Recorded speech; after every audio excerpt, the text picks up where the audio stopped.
Hello, everyone. Can you all hear me okay? This is a new mic setup, so maybe things are a little funky at first as I get things adjusted.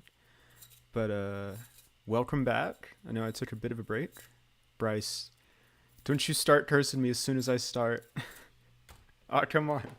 I can't handle a Code of Frost right now. It would kill me. There's two. Okay, so to get ahead of ourselves, there's two things we're gonna be doing in this stream. First off, I have this very shiny gold foil that I won over the weekend at the Mad Cards and Collectibles in Youngstown, Ohio. Shout out to them. They're ProQuest. Went 4-1 in Swiss, losing only to Kevin Breyer, my teammate and good friend, he's in the chat right now. And then in the top 8, I played a Phi, another good friend of mine, Ian Olson, who I beat. Bryce Johnson, who's also in the chat, one of the best Bravos I know, not to slight Max, one of the best. And that was an incredible game, very close. It came down to a Striders to stay alive by fusing an Ice Vein when I had 2 chills out. And it's very rare that you win a game where you don't Strider on the final turn of the game. I wish we had it recorded. It was a truly incredible game. And then in the finals, I sat down across from my Team Ascent / Min-Max teammate, Dan Grossclose, and we decided to split. He takes the invite, I take the gold foil. So technically I didn't win because we didn't play for it, but we're gonna call that a win in the history books. The second thing we're gonna be doing today is streaming a few Talishar games online, as I am wont to do, with the list that I won with. Except for one card change, and I'll talk about that later. But spoiler alert, the deck hasn't really changed since Worlds, or since shortly after the US National season, for that matter. But that's enough rambling. Let's get to the fun part. So, we've seen, I believe, every gold foil that could be opened this season, based on what's available in the Collector's Center on fabtcg online. There's 2 that I'm scared to open. Bryce has already thrown one out there in the chat. Code of Frost, not that great. Like, maybe see some play in Commoner, but it's almost always better to give you an extra resource from Spellfire Cloak than it is to take away your opponent's resource with Coat. And then Vest of the First Fist is playable. Yeah, Kevin immediately got the other one. Vest is playable in some commoner lists and maybe in some blitz lists, but definitely not the decks that I enjoy playing. Basically everything else, I'll be really happy. Number 1 wish, Metacarpus nodes obviously, is wizard aficionado I am. But I wouldn't mind a Luminaris. Prism is one of the first decks that I did well with. Oh, I'm so sorry to hear that, Cruztro. Well, you can play it in Dash Commoner and really kick people's butts in style. Prism's one of the first decks I did really well with, and so I'd love something shiny to put in there to commemorate that. Funny enough, my very first ProQuest I ever played, I top 8'd and got the Prism Cold Foil, so maybe we'll come full circle with the first ProQuest of Season 3. That said, let's see what's in this beautiful black envelope. Still sealed, ProQuest Season 3 winner gold foil. There we go. This is the 3rd of these that I've opened. I'm averaging 1 a season. In Season 1, I had gold foil Heart and Cross Strap from the Gamer's Haven ProQuest, which I traded into a gold foil Talismanic Lens for Kano. And then about a week later, everyone communally decided that Ragmuffin's hat was better in Kano, and I was very sad because I didn't get to play with my shiny anymore. And then in Season 2, also at the Gamer's Haven ProQuest, Snapdragon Scalers, which was a pretty nice addition. Ended up trading them into my Cold Foil Storm Striders, which are in Iyslander now. So let's see what we get here. Hopefully it's playable. This is it. It's my first PCG 9+ graded gold foil. It's really nice that they started doing that, so that if you want to grade it, I'm not big on slabbing things personally. The card, you're at least guaranteed it's not nicked or anything real bad. All right, let's rip the Band-Aid off. I'm going to be watching from my OBS.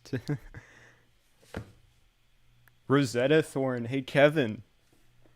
I heard you like shiny things, and I heard that you're a bit of a Runeblade enthusiast. So might have something shiny there for you.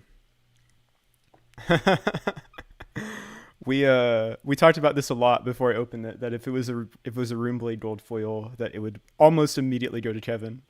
No, why did you buy one before I opened mine, Kevin? Oh, disaster. Oh, okay. Well, we'll find a use for this some other time. I do have Briar built if I wanted to do that. You used to. Yeah, you need one for Living Legend Briar and one for Living Legend Chain, right? Yeah, take care, Bryce. The VOD will be there as always. It's the nice part about streaming on YouTube. It just goes straight into the history books, and you can watch it whenever.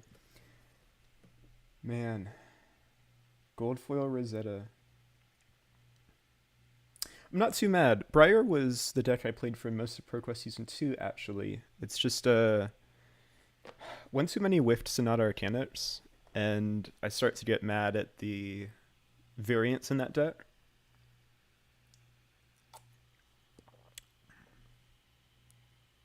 There's no way Duskblade is legal in LL, Kuzco. I don't believe it for a second. That card is so busted in chain.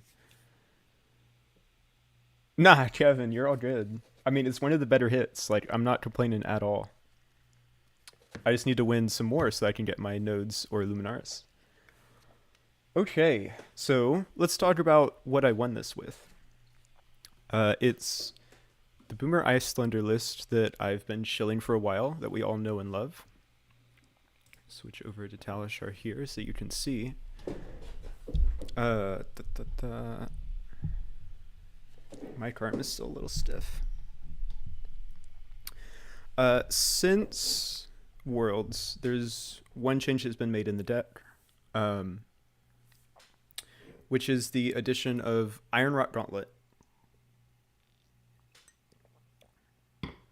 I really liked Michael's explanation of why it's good against Snatch, against Fi specifically. This list that we're testing today is not including it. There's been a lot of hubbub recently about Imperial Warhorn in Oldhim so that they can counter our Frost Hex plan. And just trying to sit back and play a more patient game without having to be worried about combo killed. And to some point where some of them are even remembrancing that Warhorn back. So for a bit of counterplay, I'm going to try out one Remembrance against Oldhim's myself to see if they do kill two of our hexes. Are they playing slow enough that we could potentially get them back? Or do we need just to start like tempoing Oldhim down even faster than we were doing? Aside from that, it's the same list we know and love. 3 red Ice Bolts, 3 red Aether Hails, 3 Commanded Conquers. What more could you want from our Disruption Wizard? So let's hop into a competitive CC game.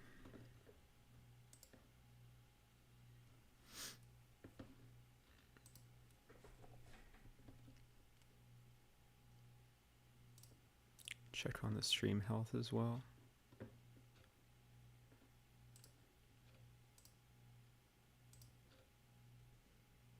That's kind of what I'm thinking as well, Techlo Foundry. I'm not sure.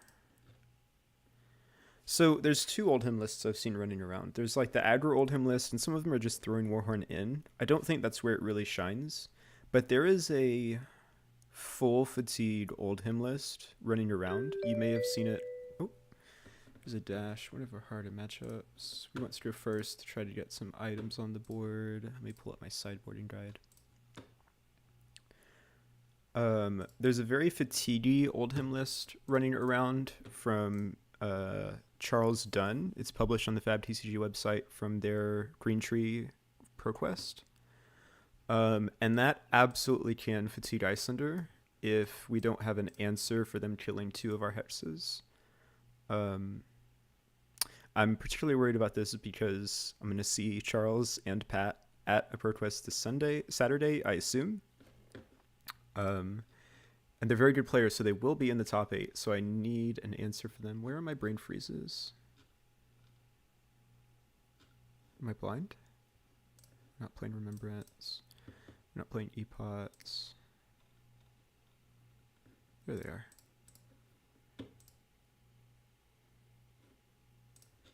And then One Brothers in Arms, because we need a final cut.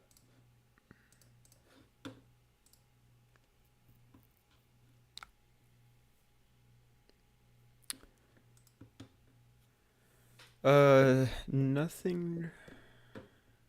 Oh my, is this Dash playing the Mac? Interesting. Yeah, you should check it out, Technical Foundry. It's probably similar to what you built. I think there's only really a handful of ways that Fatigue Oldham can be built. We need to work on manual targeting. It has been a while since I played Talishar. So you'll have to forgive me if I'm shaking off any rust controls-wise. What are we doing with this hand? They're potentially on mech, or they're just putting this in as block 1, which I don't think is good compared to Goliath Gauntlet. We're obviously going to Arsenal the Hypo. Polar Blast is a fine card to have in hand, but we'd rather have the 3 block, so we're just going to Coronet ourselves and put this Hail on the bottom.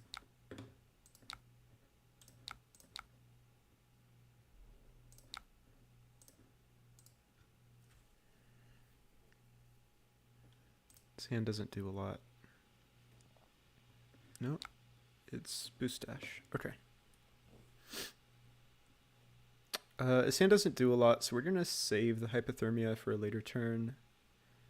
I think I'm liable to sink here and try to draw something more relevant instead of one of these Ice Eternals.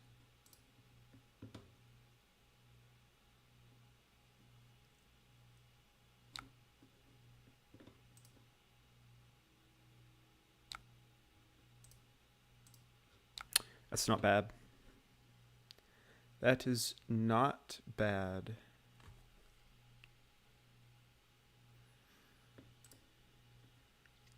So this is pretty good because we have the Hypothermia and Arsenal. They're going to have this big 5-card hand after we play the Chill with no disruption. Yeah, so they're very high on Healing Bomb because it's like extra Sigils of Solace, right? It's a perfect block 3 if you don't care about on-hit effects. I can't speak to the yellow elemental cards.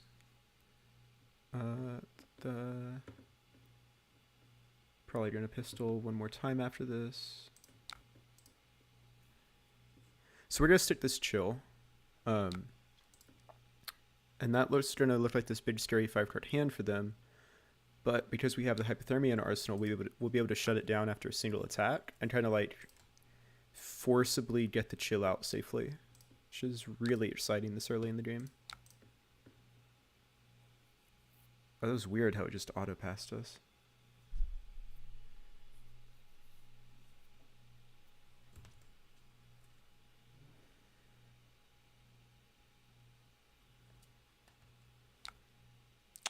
Okay, I think I want to be greedy here and try to sink the red bolt into a blue card so that we can play the Ice Vein Arsenal of the Blizzard. If we end up not drawing into ice or blue, we can just Arsenal the red Ice Vein and like Coronet on their turn with the Blizzard, on our turn with the Blizzard, so this hand's perfectly serviceable. We're gonna pass. It didn't load up their items before attacking, which is really nice for us with this hypo. Nailed it. Oh my god, in a second Insidious Chill, we might just roll this game right over.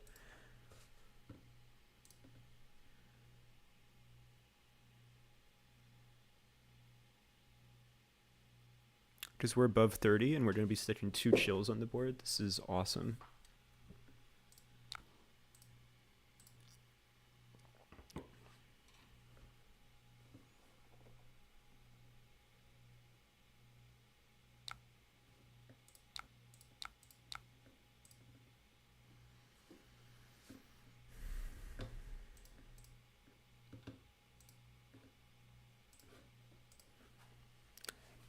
Good start back to Talishar. Fledermausmann. I don't know this username. but it's pretty cool. It's very funny to me how things just kind of run off the end in Talishar if they're too long. Oh, I'm not signed in. Crap. Should say Mezzo. That's fine. Wasn't really worried about reputation anyways.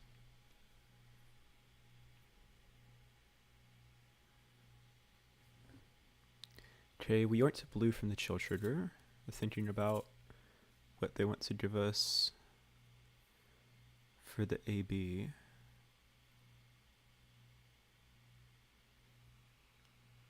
Happy to rip a Tekla Pounder out of their hand. It's like a pretty simple hand. We're just gonna play the chill, block with a card, Coronet on our turn, Arsenal the Cold Snap, and start trying to draw into... I'm sorry. Why did we just skip their entire turn? Oh my god, I was on always pass priority.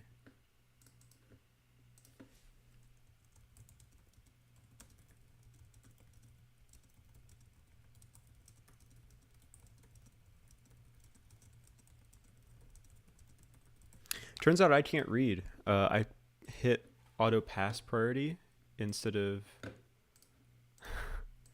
auto hold priority.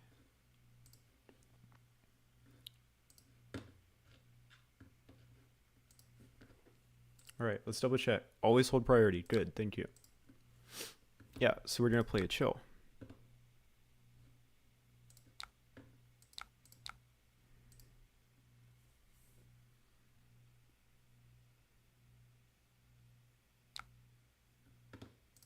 They get the Tekla core. Nothing we can really do about it, unfortunately. They didn't give us an opportunity to block this turn, so we're going to use this frosting to send Waning Min. Or this Emeritus Scolding. Probably want to see it earlier in the second cycle if we get there. I doubt we will with 2 chills on the board.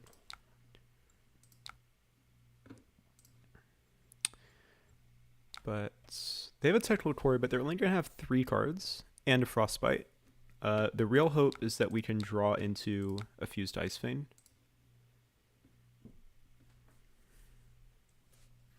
So that we can really get these Insidious Chills running.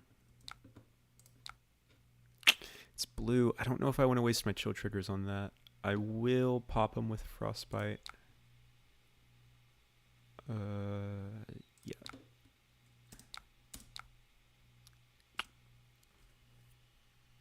I guess we could just throw one of these Scoldings in Arsenal, because we have Tunic up, so it's like a 2-card 7 on their turn. But they're not really cooperating with good draws.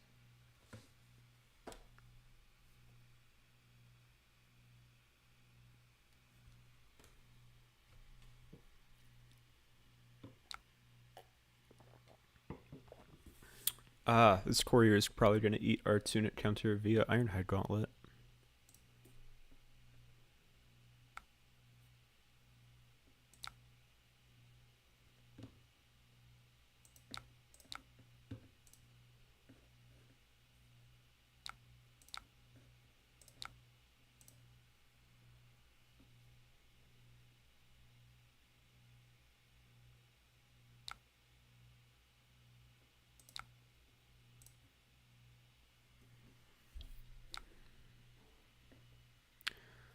Loading chamber. Just playing out the blue zipper hit. Interesting. If that's the case, we're just gonna Waning Moon them back, block with a card, Coronet, Arsenal the Hail, and be happy with the turn cycle because it'll be back down to 3 cards.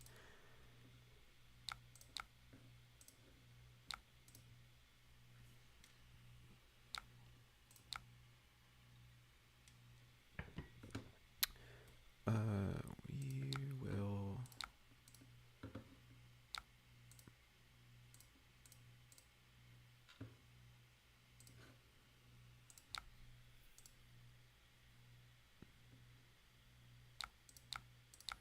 I actually am pretty happy about taking this pistol for 2 because it means Heart of Fyendal is live again if we draw it.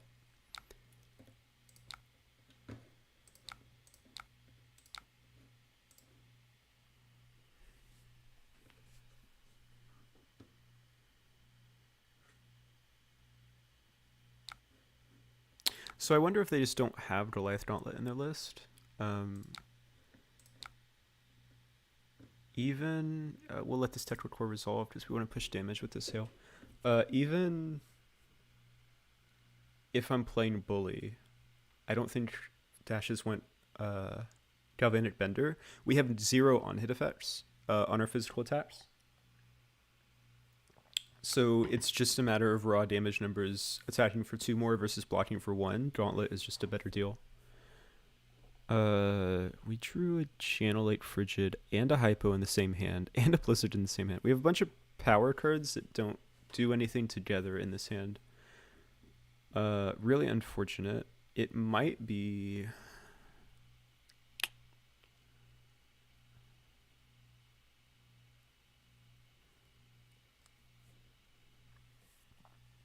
Yeah, I think this Hypo is going to get arsenaled, and we're probably going to end up pitching the Channel Lake away, as much as I hate to say that.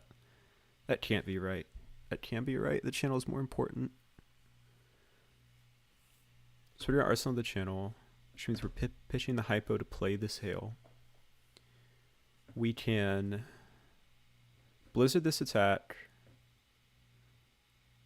Coronet with this Frost Hex. So we're not blocking any physical damage this turn, but the Blizzard is going to eat at least a card from their hand and probably stop them from doing anything else this turn. So we want to present our damage first. Okay, if one of these is pitching, one of these is coordinating, let's dump this first so that they don't see a Hypo in our pitch zone and be suspicious. We're going to present our arcane damage first so that our opponent has an opportunity to take it while they think that they're still going to be able to use all the resources in their hand this turn. Lost 0 life, huh? Interesting.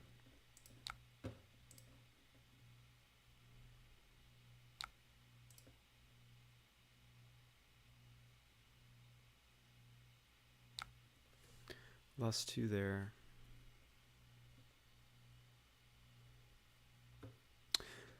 It's interesting that they just don't have Goliath Tekla Foundry. So are they like trying to play the mech in specific matchups? We're just going to freeze them out of doing anything with that last card in their hand.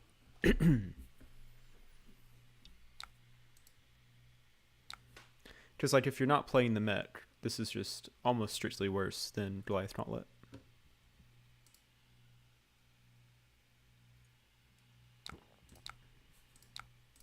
We're still almost at life parity with our opponent. Awesome to see.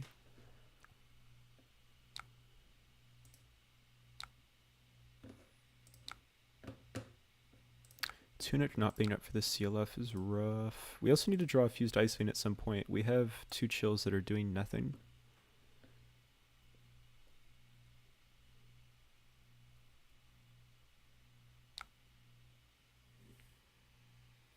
We might end up not playing the CLF this turn cycle.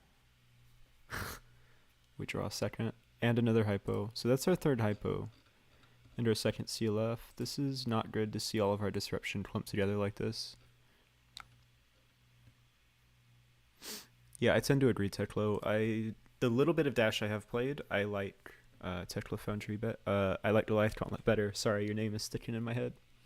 Red Throttle here. We have 6 block available. 1 resource. If we CLF, we probably freeze them out of doing anything except attacking with pistol. So we could like play, block, coronet, arsenal. I'm okay with that. We're resource inefficient on the CLF. Well, I don't know, this turn is so underwhelming from them. It might be better to just like block out and on our turn play the hypothermia. Then we can capitalize on the CLF with Tunic easier. Let's try it. This is super sus, seeing us block with a CLF, so they must know that we have something really good in Arsenal.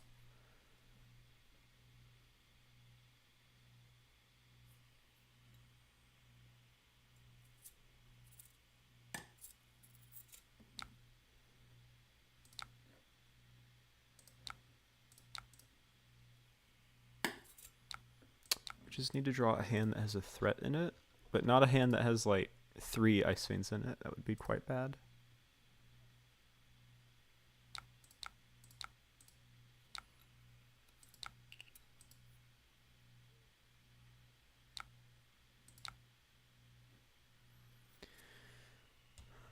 So we have the option of cornetting them or playing Hypothermia. I think I would like to try to play Hypo and see if they can have a real turn.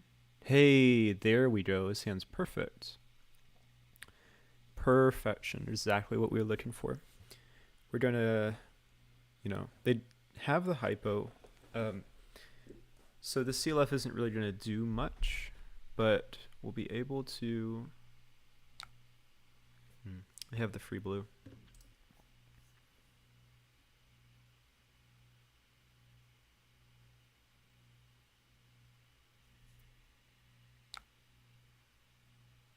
Okay, they happen to draw the tall hand. The one... Oh, nope. Thinking about it.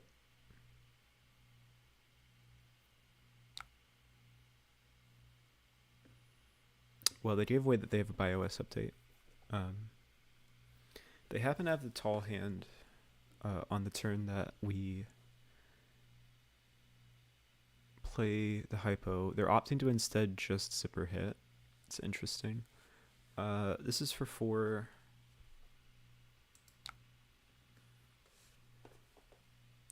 I think I'm more than happy to just block 3 here.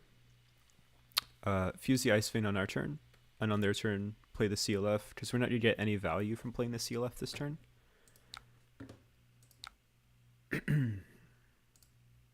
In a world where our Arsenal is a damage spell, you play the Ice Vein, Arsenal the Ice Bolt, push 6 damage on their turn with Tunic after they lose 3 cards. This is also perfectly fine though, because the Moon is almost guaranteed to do 3 next turn after playing the CLF. We're only down 8 life, still set up really well. 2 chill triggers here. This is ripping 3 cards from the stash.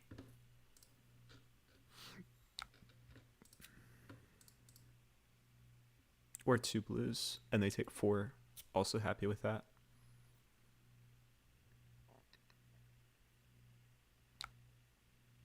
Yeah, it looks like 2 blues take 4.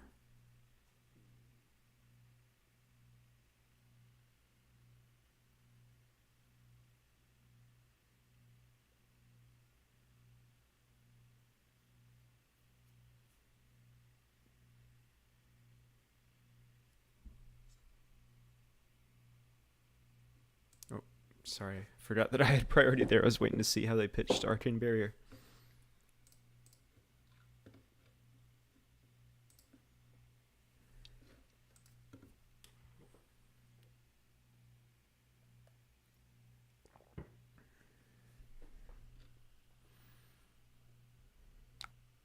Wow, they're choosing to pitch to AB3.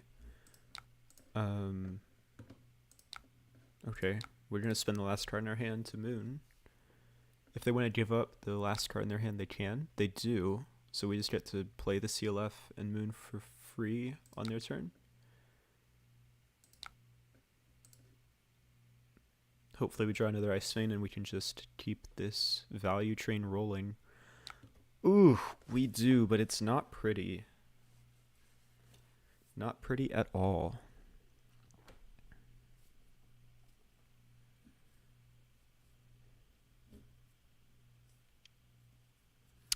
So I think that we end up doing something very similar to last turn. Because this yellow Aether Ice Vein isn't a blue, if it was a blue, we'd be playing the Channel Lake and then sending Waning Moon.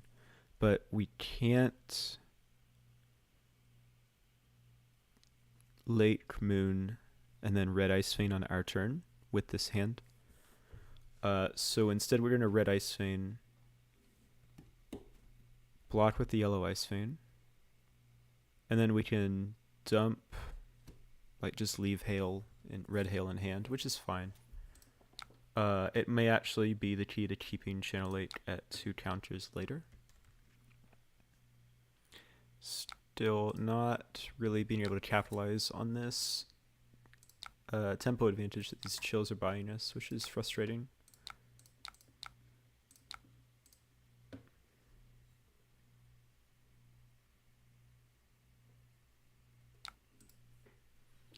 Kind of suffering from success at this point. That's 2 pulse wave harpoons drawn from the opponent. It's really lovely to see. We'll see if they try to stop all the damage again. Nope, they're choosing to lose 5. Then dumping a spark. I'm happy to see that. I'm not spending Tunic plus Red Hail here. I'd rather Moon on their turn with the CLF. Man, so technically we don't know that there's a BIOS in their arsenal, but they showed it to us earlier with the Undo. I was really hoping they'd play it, because then a Frostbite messes with them so bad. God, this hand is just as awkward. Where are all of our blues? We drew them all in this first 5 hands is the answer. Can't get this chill down. Maybe the answer is block 3 here. Play Bolt plus Moon off of the chill and Red Hail. They think they're safe with a 5-card hand. And then we slap the Chain of Light Frigid on them. Kinda like that. I really want to save this last chill trigger though for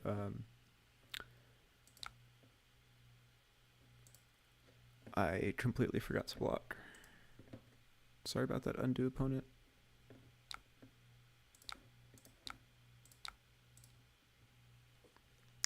Really want to save this last chill trigger for something that actually buys us tempo in the game and not just takes our opponent's hand away. With this vanilla arcane damage, I imagine they take it because they don't think there's a real threat here. Of course, the threat is they're going to be lower life than us, which is always wonderful as an Iyslander to see. Oh, we're running out of Aether Ice Veins, huh?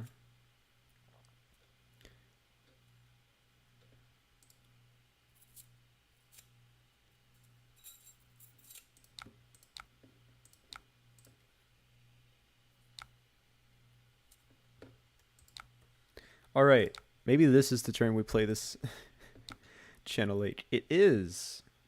This is not good. Well, it's good that we get to blow them out on this BIOS. So our turn is like... Maybe this is Arsenal Blue Ice Vein turn. Play Amulet, Coronet with the Channel 8. It means that we're pitching the heart here and arseling the Blue Ice Vein. I hate to not get value off a heart, but it's fine.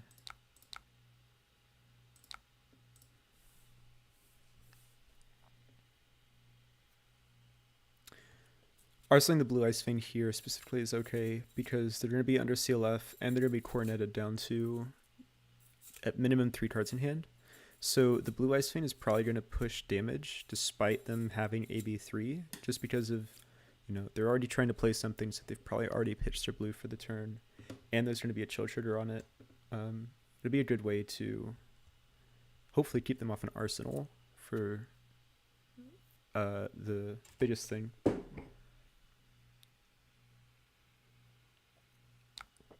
Got a red throttle here. It's going to be for 9. That's really annoying.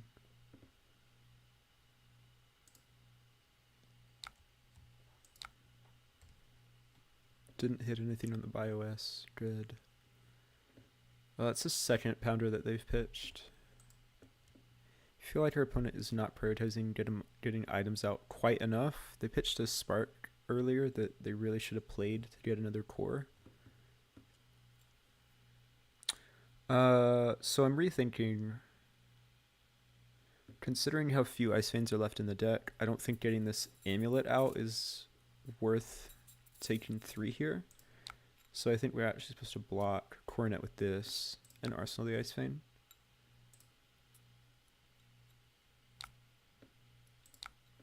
We're going to give them an opportunity to give away that last card in hand. Nope. So let's Waning Moon. If they give up their arsenal, we're happy. If they take 3, we're happy. We win both ways. Taking 3 is good with me. We're still somehow higher life than our opponent.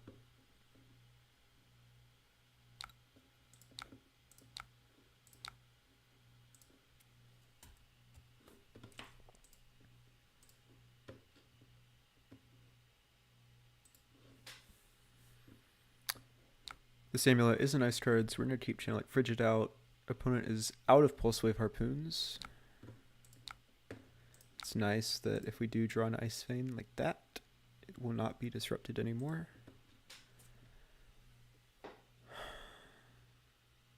This hand doesn't keep Channel 8 for another turn, which is pretty sad, but we've seen a lot of our Ice Reds and a lot of Ice cards in general already, so can't be too greedy here in wanting like really good draws. Opponent just choosing to play a Tekla Pounder. And they've got a card in hand and a card in arsenal. Huh. This is frustrating. With the card in hand, so like we could take it away with the chill, right?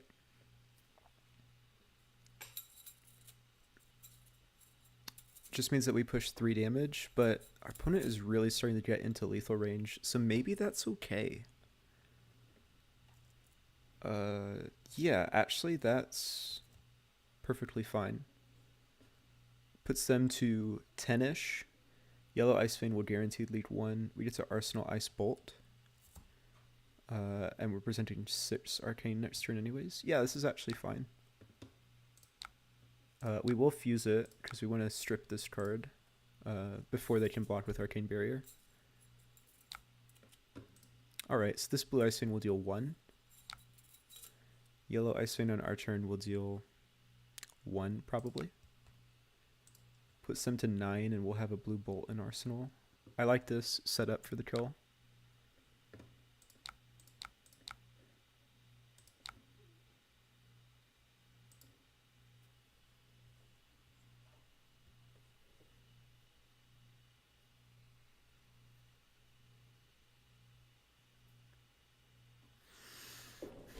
Obviously not keeping Channel 8.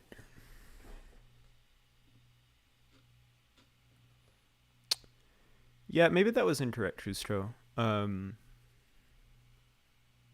Actually, that was almost certainly incorrect. Oh, you meant like an unfused 3? Interesting. I was choosing to give us all of their resources. That misplay probably won't kill me. We're late enough in the game. This is going to be for 5. We don't have any striderable spells in hand. But we can sink for 1.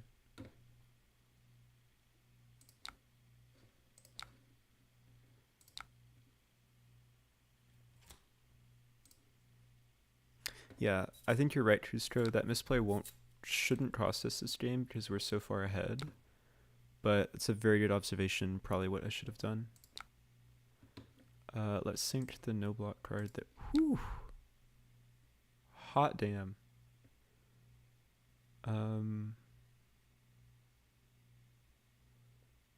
Opponent isn't dead. We can only present 8 arcane, but we are very well set up to make their life miserable next turn cycle.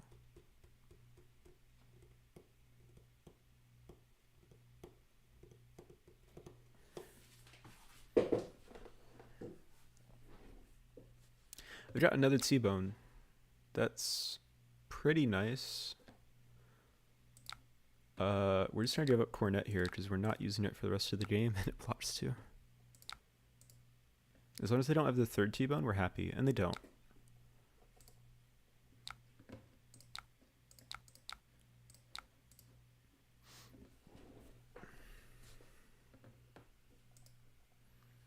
Yeah, so we end up not getting punished for the incorrect chill proc there. Although I do have to admit that was a pretty lucky sync draw. If we hadn't drawn into a, high impact red, probably would have given up tunics that we could have corneted on this turn. But this game looks like it's in the bag. Oh yeah.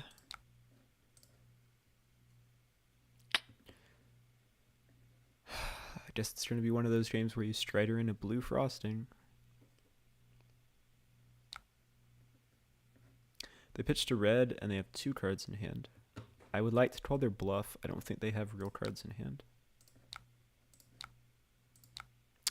I should clarify. I'm sure their cards are very real. I don't think they have blues in hand.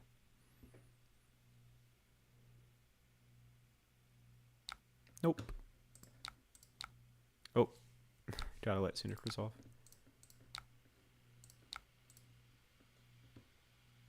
Yeah, it's a rough hand for them to draw this late in the game.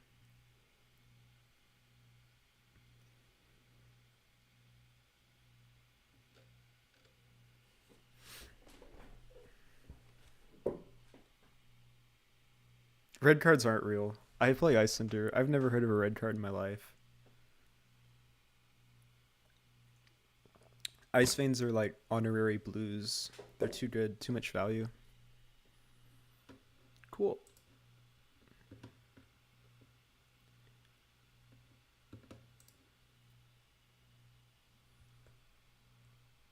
Okay, so I am logged in. I don't know why it didn't display my name last game.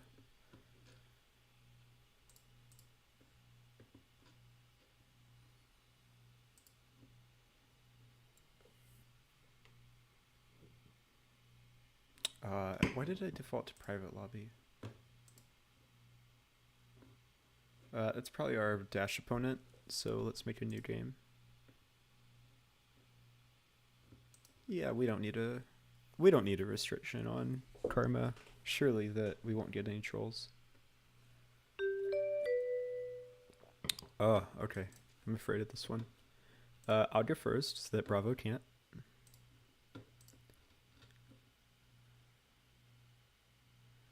Where is Bravo on my sideboard guide? Here we go.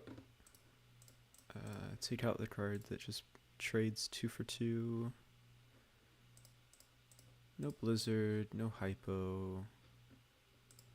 I can start to see the argument for Hypo in Bravo, but I think even with 6 Zealous and 6 Rouse, they don't have enough targets for us to hit. Bravo's too fast for us to use E-Pots, and then...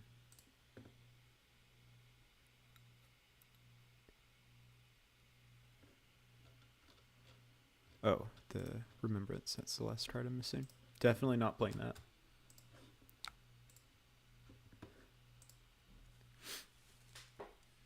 They have AB3, they have Tunic, they're doing everything right. Matt Murdoch, where have I heard that name before? Fancy card sleeves too. This might be, we might get our butts handed to us.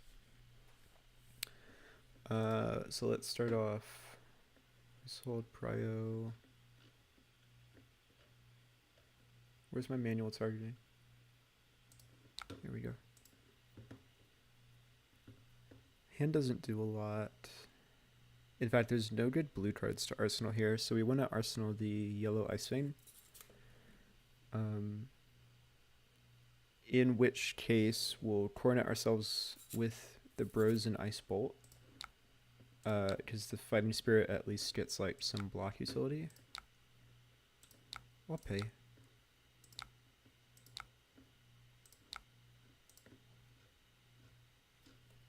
Huh. Zealous off the bat.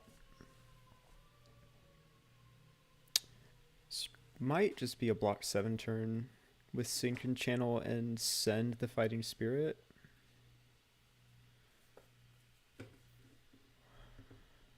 Don't really like arsenaling either of these cards.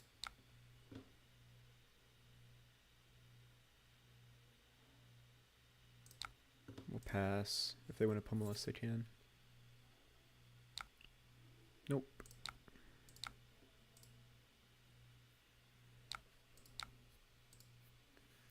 imagine it's just Anothos after this. Whoa, that's an aggressive start. I wish we had the blue in arsenal to punish. Awkward hands, awkward hands. We're gonna be choked. We're gonna be crushed. Whatsoever shall we do?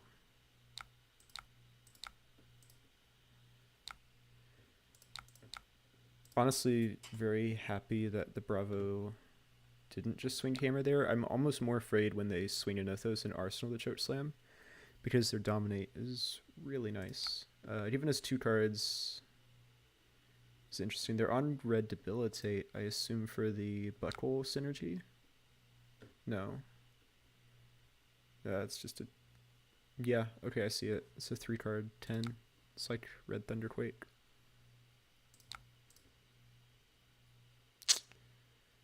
I'm not opposed to getting this chill down on their slow turn.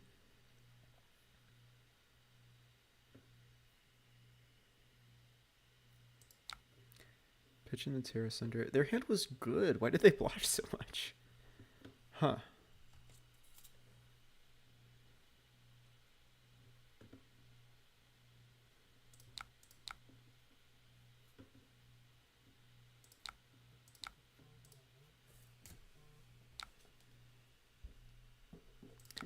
Get a free life gain off of Fighting Spirit there. Finally get a useful card in our arsenal. And we'll at least keep them off of the 5-card hand here. Oh, they're choosing to stop the damage. We might have to play hexes if they're going this slow against us.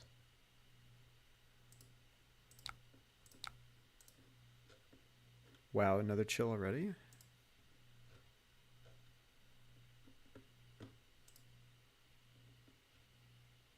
They're activating Bravo, pitching 2 reds.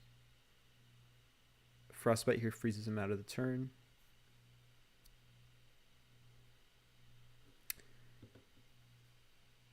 It's pretty nice.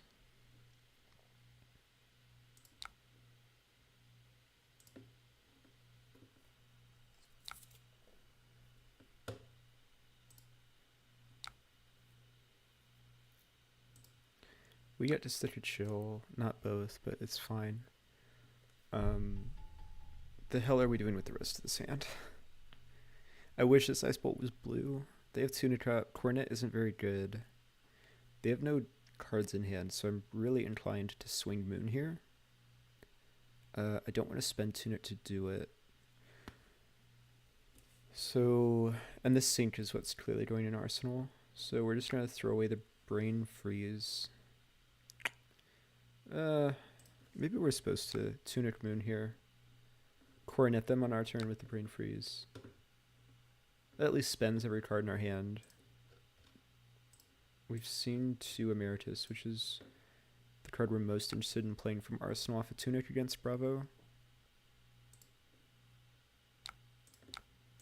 So it's probably fine if we give up our Tunic counter for 3 damage.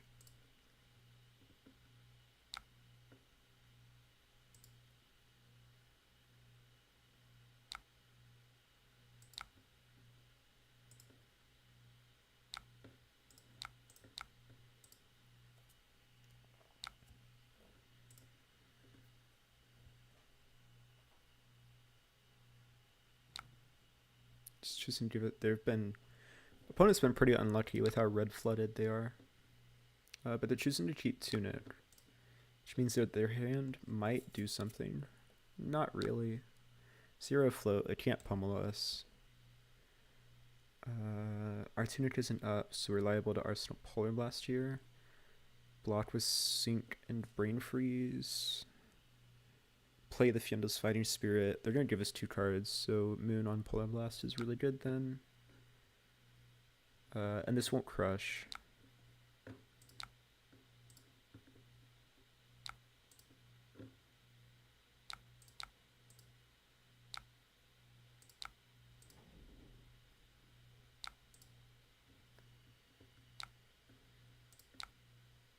If Tunic was up, I'd be arsenaling this bolt all day, every day.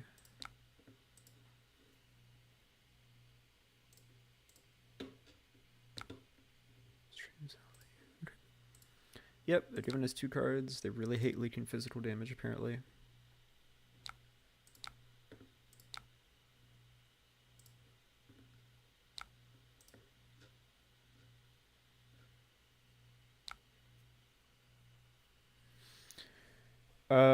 Looks like an Anothos pummel. An Anothos pummel. A pummel to Anothos. Actually, I kind of hope they do. Because they blocked with a real card? No, but they could have showtimed and gotten a Crippling Crush. Let's dig for, I don't know, a 3 block.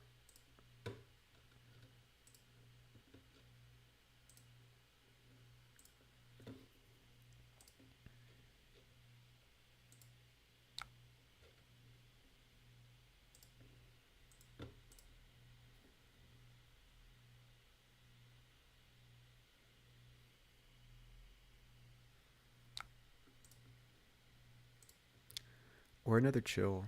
That's also very good. I want to stick that chill.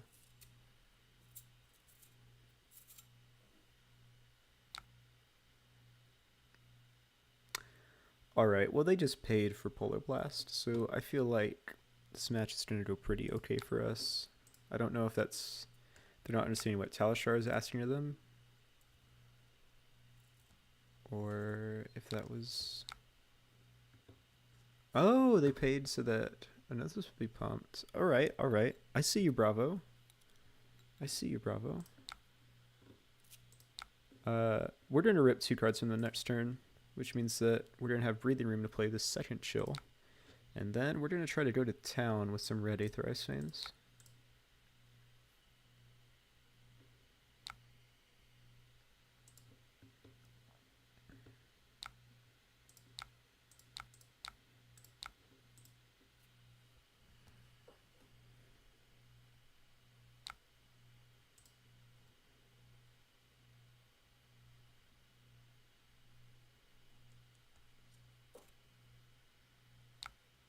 Oof, we're doing a 1 card in hand. So it's probably just Anothos swing next turn.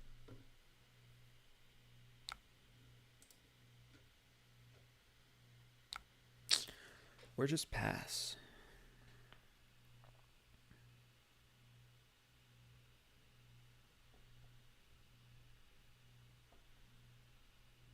I don't know what to do here. I almost think playing double Amulet, Arsenal the Channel Lake, and then if they try to get funky with their 5-card hand and Tunic, we can blow them out. Is... especially just our Tunic is up. That's kind of funny. I kind of like it. Also, it just gives us all the hand strippers in the world. Like, we're not even trying to play OTK, and it's happening naturally. So, I think I'm just going to listen to what my deck is telling me.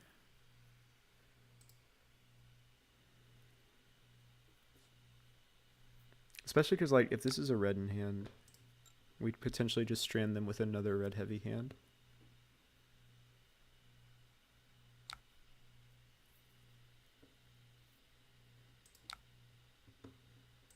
Yeah, because we've only seen 2 yellow Aether Ice Veins. There's still a yellow and 3 reds left.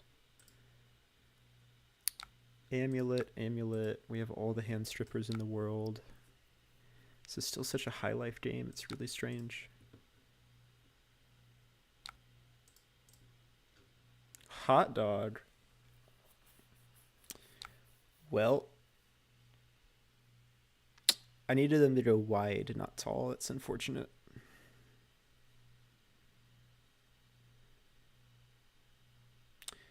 Very unfortunate.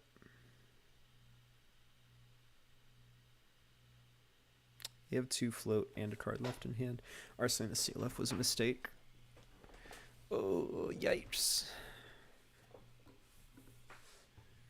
If this was a blue, we would be in business, but we're not. I'd really like to push damage after this red Ice Vein. So, block 3, take 5, play the red Ice Vein, leave the CLF in Arsenal. At least push 3 off a moon on it. It's not a bad plan.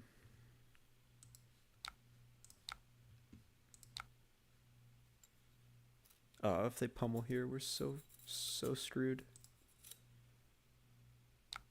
Nope.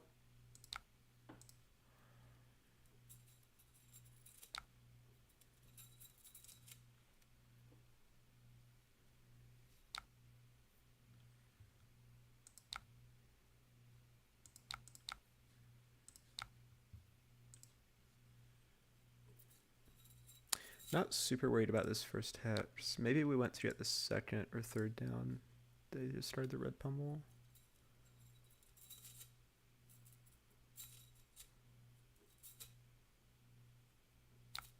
Oof, rough hand for him.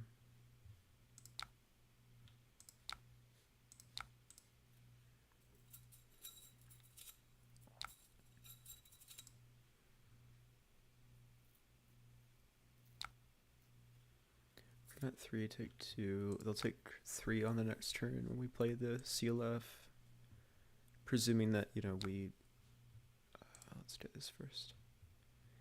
This is a much better hand too. This hand's awesome. We do get to stick this hex very safely. And keep the CLF out. Like, this Bravo is just not doing anything for a while.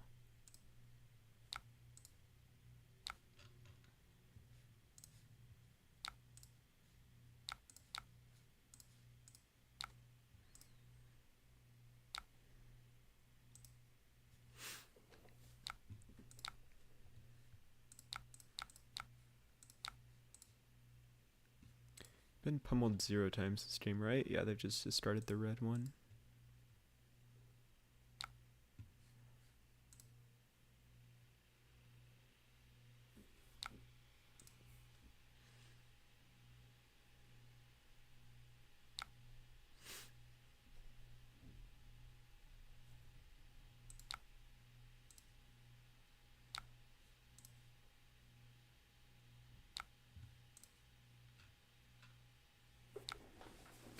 Opponent has just been sitting on Tunic all game without spending it on anything. It's interesting. They're just passing.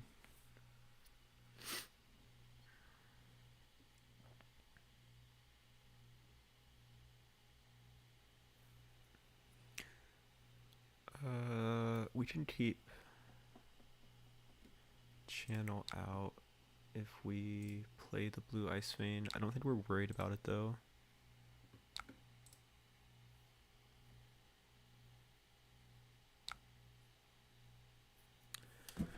Oh, our opponent is cracking Tunic. Well, now we want to cornet them on their turn, on our turn. Huh.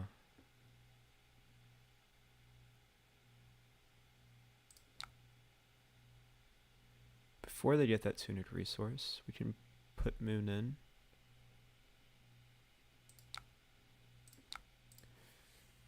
Only to be able to block 1, and they still have the Frostbite. And now they only have one resource. I don't... So their intention was stopping the Hex damage with the Tunic counter, I guess? I'm kind of underwhelmed with that line.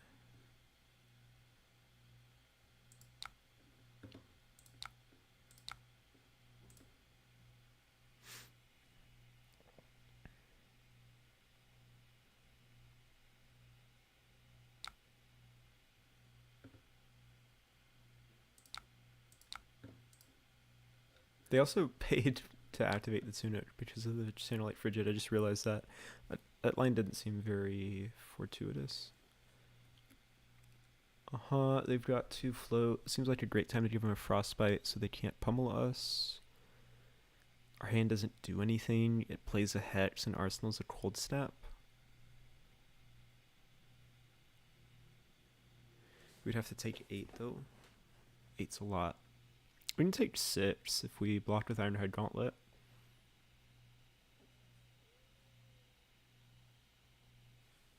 I kind of like that. Well, regardless, we're doing this. Seeing if they pitch to any Arcane Barrier.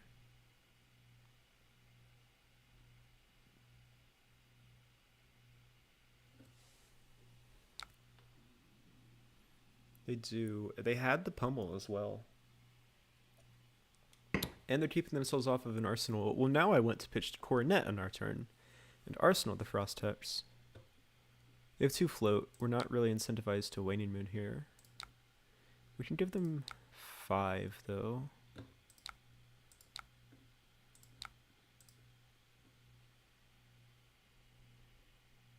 I liked this life parity considering our board setup. Like it a lot.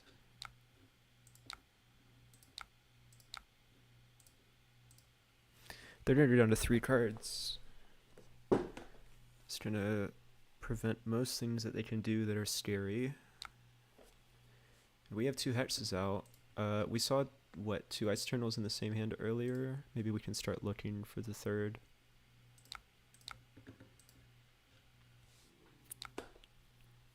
This hand's great.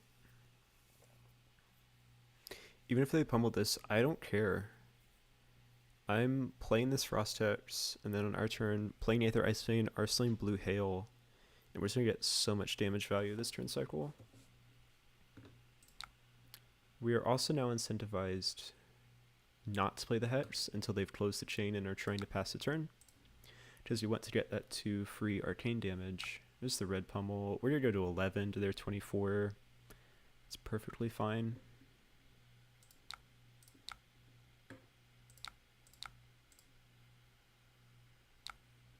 I've never been so happy to take 10. They go to 22. 23. We might crack amulets here. How many Ice Veins do we have left? 1, 2, 3, 4, 5. We have 1 Ice Vein left. We're definitely... Well, if we want to Ice Eternal them with 2 hexes, let's see how many cards they give us.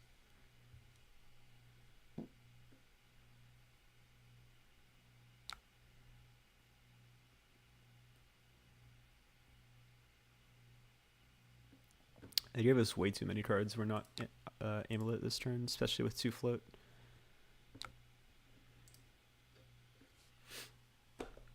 This looks like a good hand to Arsenal and Emeritus Scolding. Actually, we're Arsenal a Sink. We're playing the Hail. That's what we're doing with this hand. I needed to look at the rest of the cards. The value of pitching Heart of Fyendal.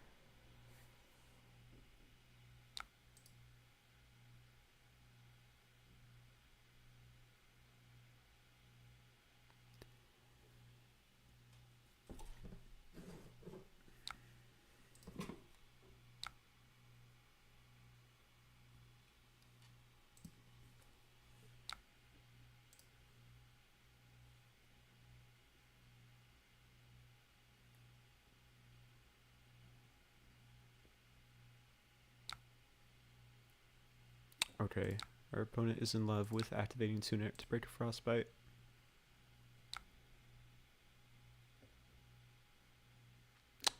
Don't think that's actually Tunic's biggest use in this matchup. I think its biggest uses are, you know, paying for Coronet or insulating you against a Frostbite when you want to do something, not really stopping the damage.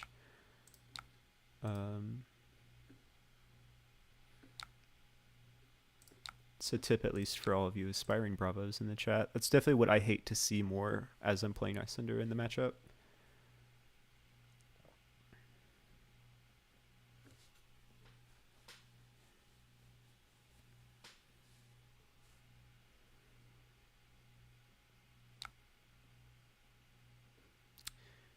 Bravo's played 0 Crippling Crushes this game, and I feel like that's a really good indicator of why we feel so good about the matchup.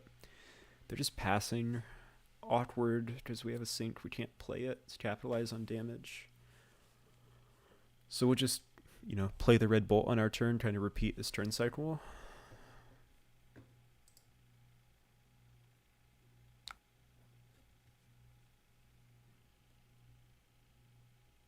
We can even play the Channelite Frigid just to mess with them. I kind of like that.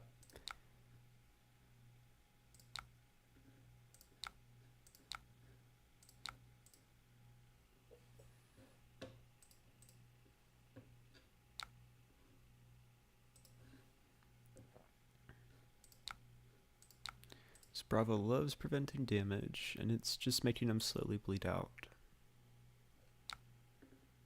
Ugh.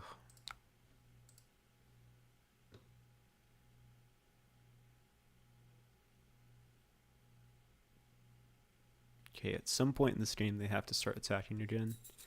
Unless they sniffed out that we have the Sink in Arsenal, which would be so funny. Oh my, we're back to the double ice eternal.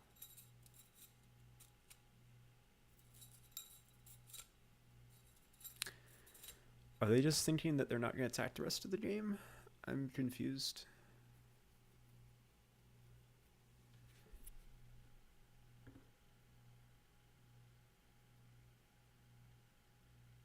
Like, if worst comes to worse, I'll start pitch stacking, cornetting myself. I don't know, maybe they just don't have enough cards in hand to do what they want to do.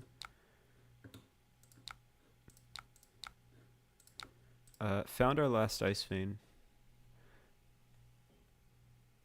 Not using amulets on it.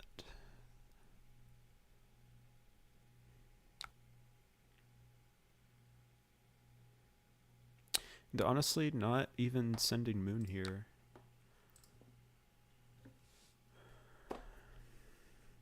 They're just passing. What the hell? Okay. Well, I'll slowly bleed them out if that's what they want me to do. Turns out I do have damage in my deck. I don't know if they think they can fatigue me. I don't know if it's like a stream sniping thing. They see I have the Sink in Arsenal. They can't win if they don't attack.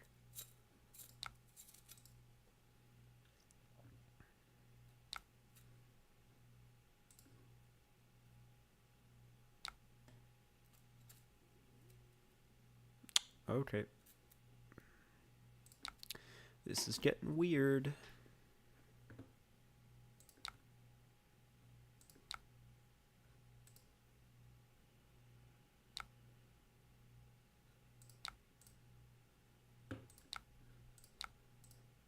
I guess they're really, really scared of dying to Striders. I don't know at this point.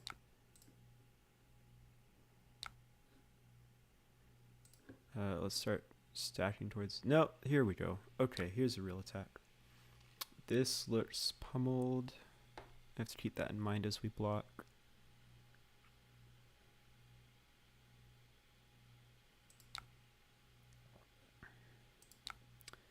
So it's like block, sink, discard this to pummel, coronet on our turn, Arsenal Ice Eternal, kill them on their turn. I like it.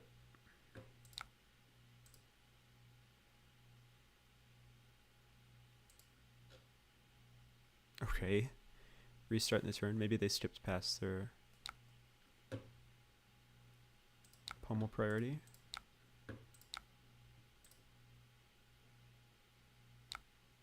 Nope. Okay. Well, we can finally evacuate that sink below.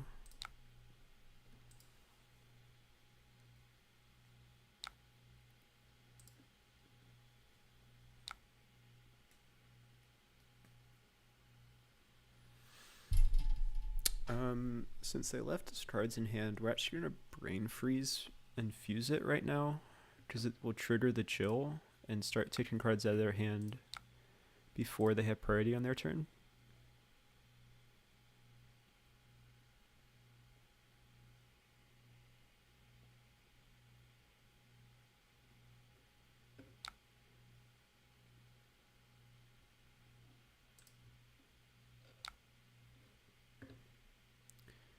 Two blues and a red in hand.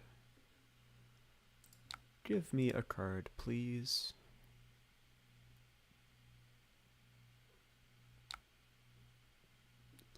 Give me another card, please.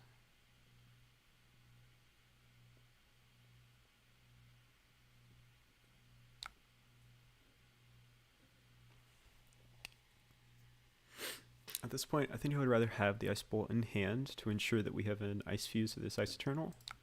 So I'm just going to pass here. And then we win.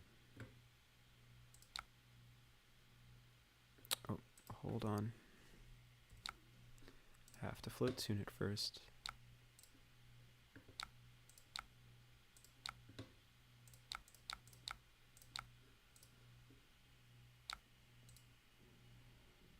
It's been a while since I hex killed a Bravo. It feels weird.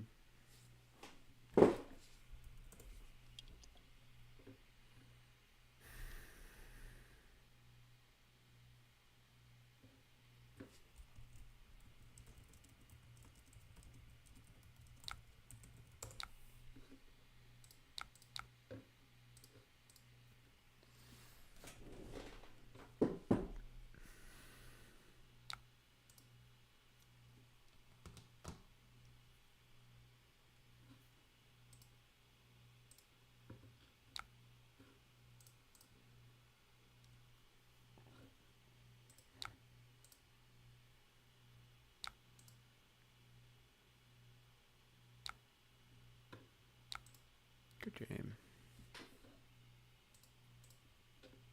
Yeah, it was definitely some awkward hands that Bravo had, but also feel like they didn't apply quite enough pressure, even with cards they did. I don't know.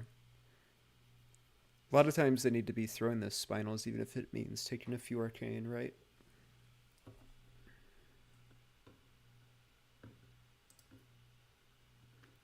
Maybe we should turn on the reputation restrictions just a bit. It's a pretty good start. We're good on time. This might be on the shorter shot side as far as streams go. And mirror. Okay. I would like to go first. CNC stays in. Blizzard comes out. All of our red arcane comes out.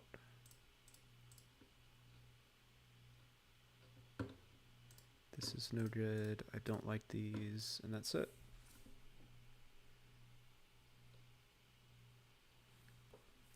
Obviously not intending to play the hypothermia, but it's a blue. It's a non-attack action. It's free. It's fine.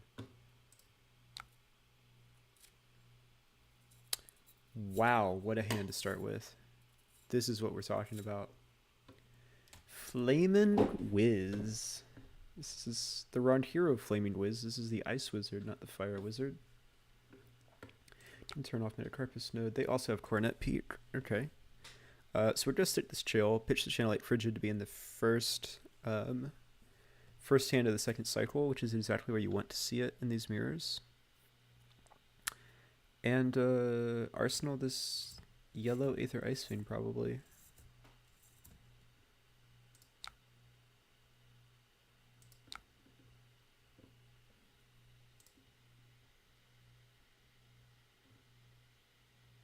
Don't really want to Arsenal the Emeritus, it's just going to give our opponent free Illuvian counters, especially when they're guaranteed to have a 4-card hand.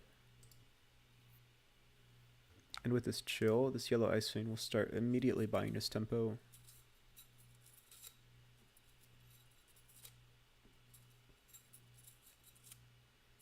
We might not play it though. If we get a good excuse to play this Fighting Spirit. Oh my god, what a terrible hand. Huh. Okay. Well, now I wish that we had Arsenal the Emeritus because they have 1 card in hand. Icy encounter, huh? Is this Iyslander? Is that what's going on here? So the Fighting Spirit isn't going to be live. Actually, you know what?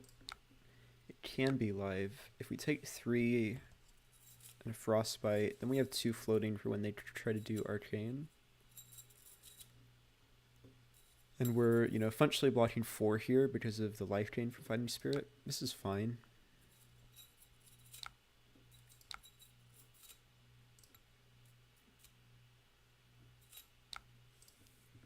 The important part is we'll have 2 float for if they Arcane us.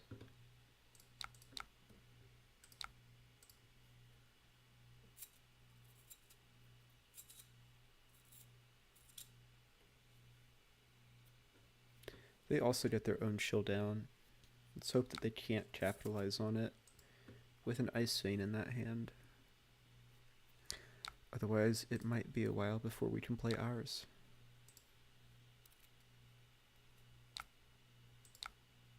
Hey guys, I think they're fusing an Ice Vein. It's pretty sus that they just took 7 from that to the face. Please Waning Moon me. I have 2 resources floating. I want nothing more than to get 3.5 damage value off of these random 2 resources float.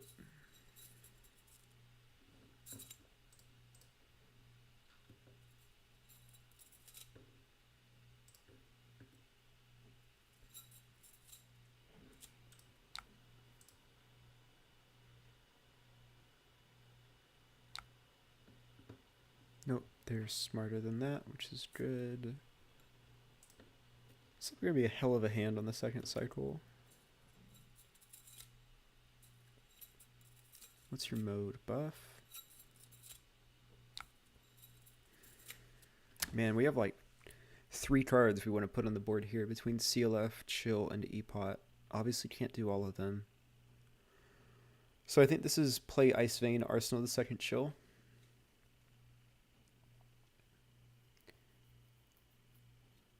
Blocking 5 between Hypo and CLF. Not ideal, but we need to spend all of our cards.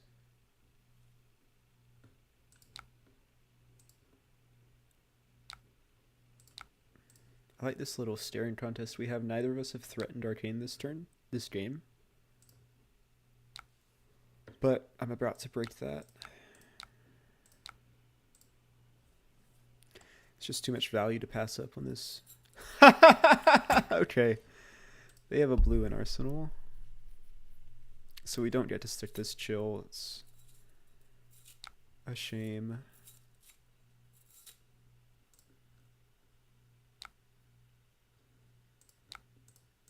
I would like to pay.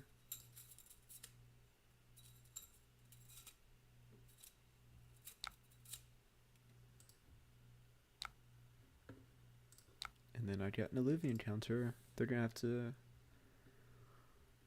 But then we also get 2 cards from them, so they're going to have a 1-card hand and probably just Arsenal pass.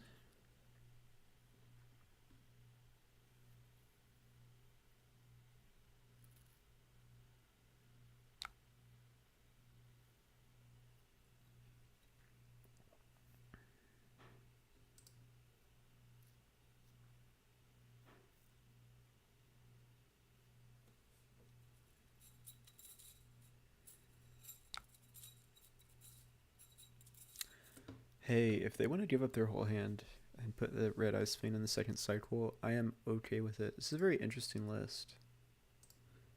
Red Icy Encounter and Winter's Bite.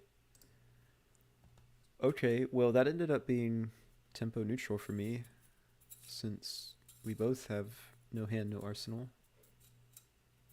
Pretty okay with that.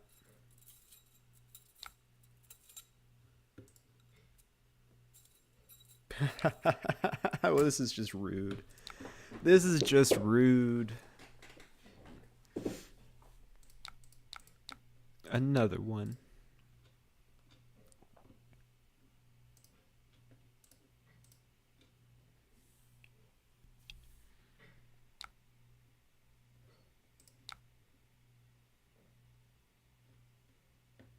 Oh.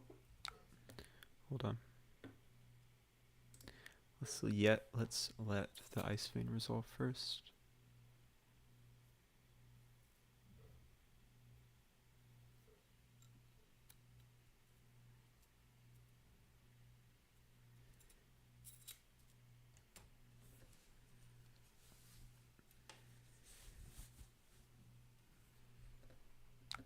Choosing to lose 4. I assume they're gonna pay with a red and the 1 float.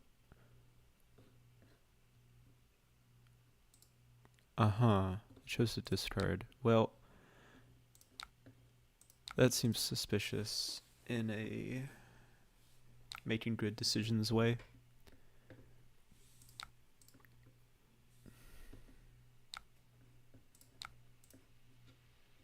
There's our first hex. They're gonna bull us with no arsenal.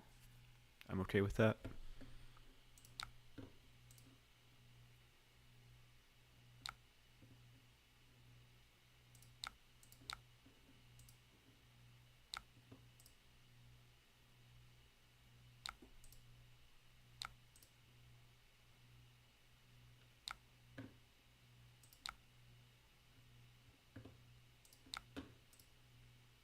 Just cash in a little brothers in arms value here.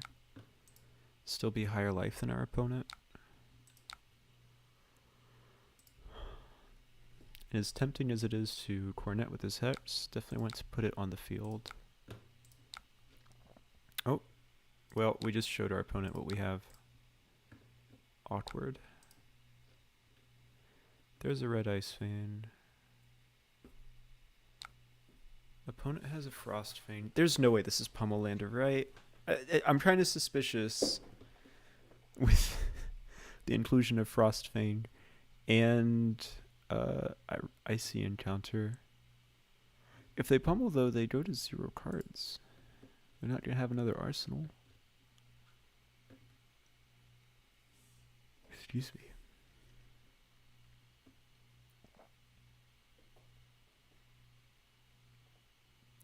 So what I want to do is block with CNC and Coronet Peak. I think that's what we are going to do. If they have pummel, they have pummel. Our turn is just pass at that point, because they won't have an arsenal to threaten arcane damage. Coronet not very valuable in this matchup. I play it because it's the only headpiece I have in my list. But if there's any chance of us like getting value from it stopping an on hit here, it's totally worth it. It's Pummelander. Hey guys, it's Pummelander. Okay, so let's play out our hex, get some value, and then we're gonna discard the red ice vein.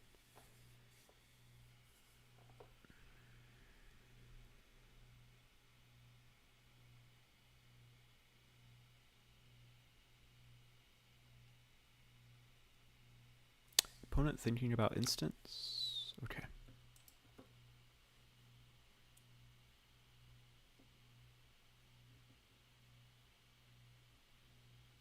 So if we pitch to play, we have to pay 2 and discard. Yeah, so we're losing our whole hand.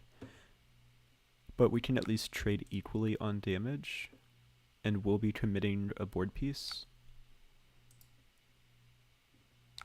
And they have 0 float, so they don't even get Alluvian counters here. It's pretty nice. We're gonna pitch awkwardly so that that red ice vein stays in the deck.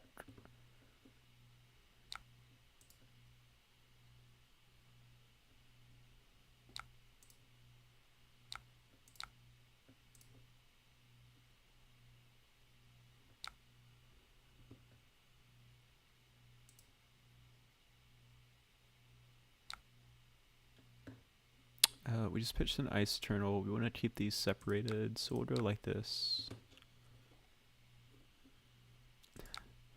I have nothing, they have nothing, we all have nothing to do this turn. Hot dog, what a hand. Pretty happy with that. Less happy with that. If they pummel me, I'm gonna be so annoyed. But also, if they pummel me, they have nothing to do on their turn. So we're gonna have to take 6 here. If we want to play this red ice vein, which we really want to play this red ice vein. So let's take 6 in a frostbite.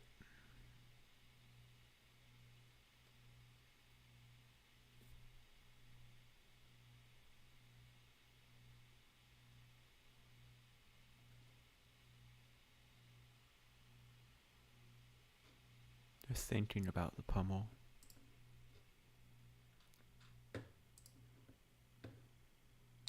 I don't believe that they can have that many. Yeah, there we go. Okay.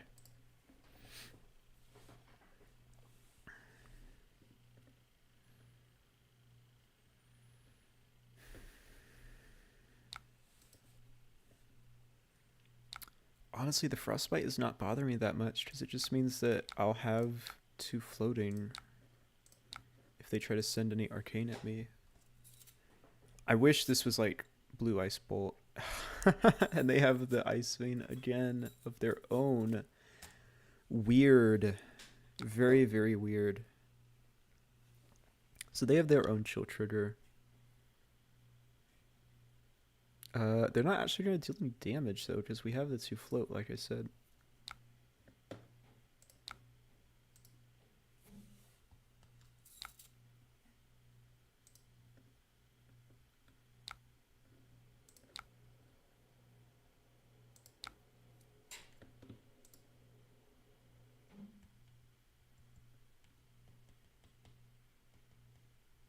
And now we strip their whole hand. This has probably been the least I've played on my opponent's turn in an Iyslander mirror, just by virtue of they keep taking my arsenal card away. But they're not saving an arsenal for themselves either, which means that we're not actually losing because of that. Usually that's a sign that you've lost the matchup, is you don't have cards to arsenal.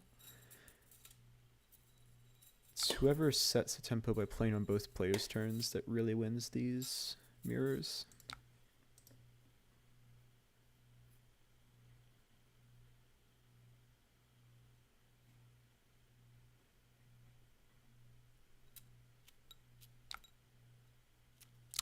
No point in Constellus Moon when they have a resource float. We'd only be pushing 1 damage.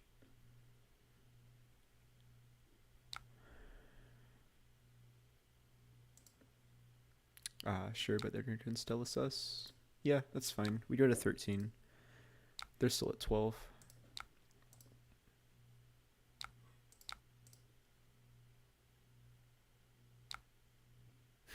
I can't believe we drew all 3 cold snaps in the same hand. It's really funny. Oh, now we get to put a Channel 8 Frigid down when our opponent has no instance, and arsenal the 2nd Hex. This looks super good for us.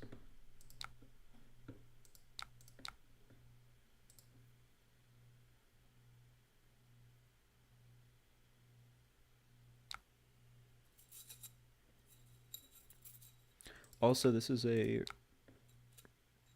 relatively safer moon. They don't have 2 counters.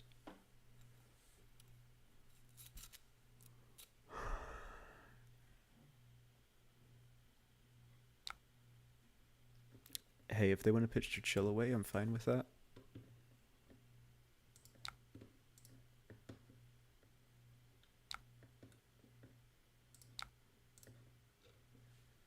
And there's our Ice Eternal that we win the game with. Nice. They have to pay and bottom a card here. Which means they won't have an arsenal. We will. And when they're at 12, we just kind of win. Oh, they're choosing draw a card. Interesting.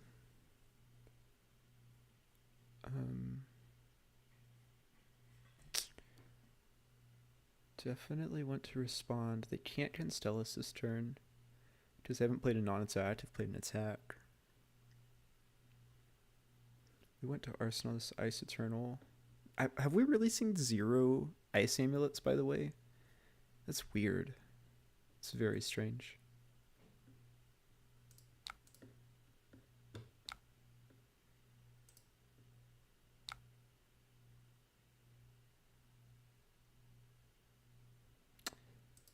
I guess they can activate Constellus to break the frostbites.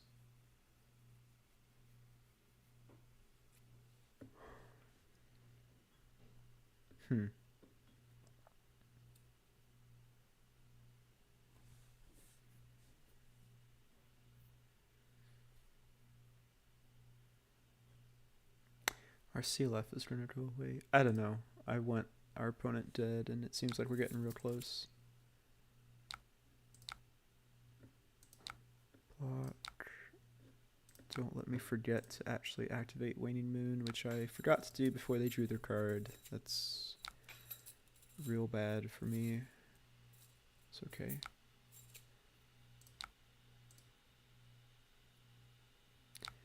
We're at 11 all.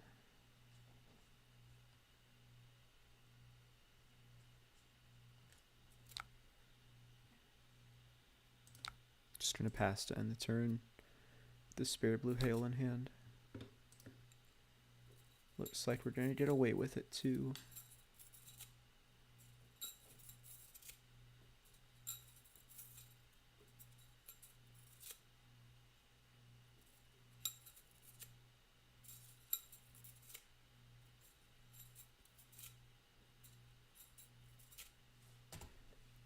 They have a Channel 8 Frigid. Interesting.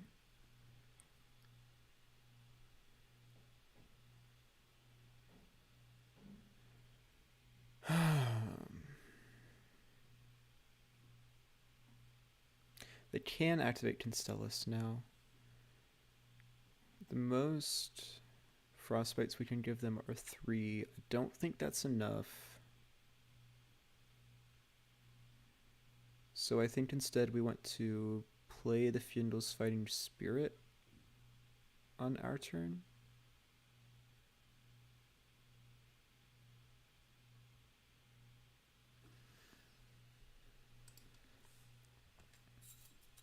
If they play the Bull, which,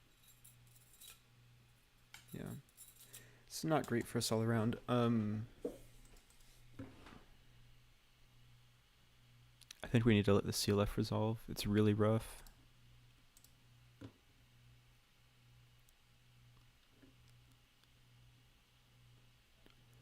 We can still play this. X equals 3 plus 3. 3, 6, 9, 12.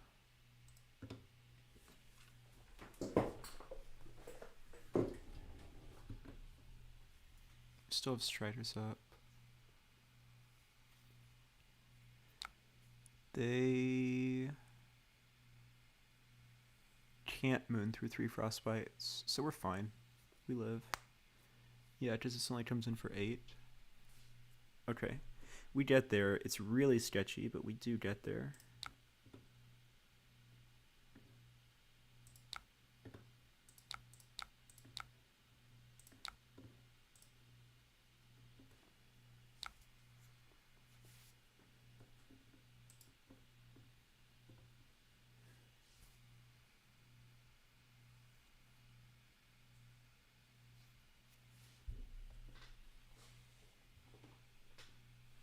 They had a red Ice Vein in hand.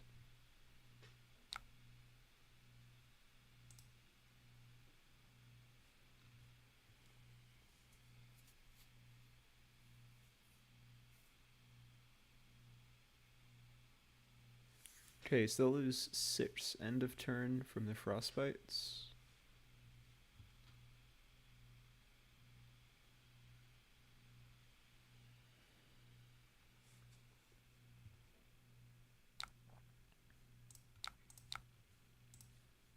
I think this is the first time I've killed through a Channel 8 Frigid. It's pretty fun.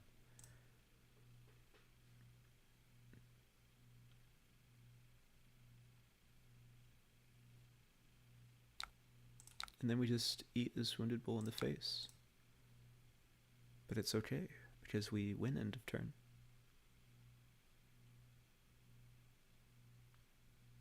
Very close game. Pummel was interesting that game. I don't think it was good because it several times, or they only played it once, right? When they did play it, it stopped them from having an arsenal.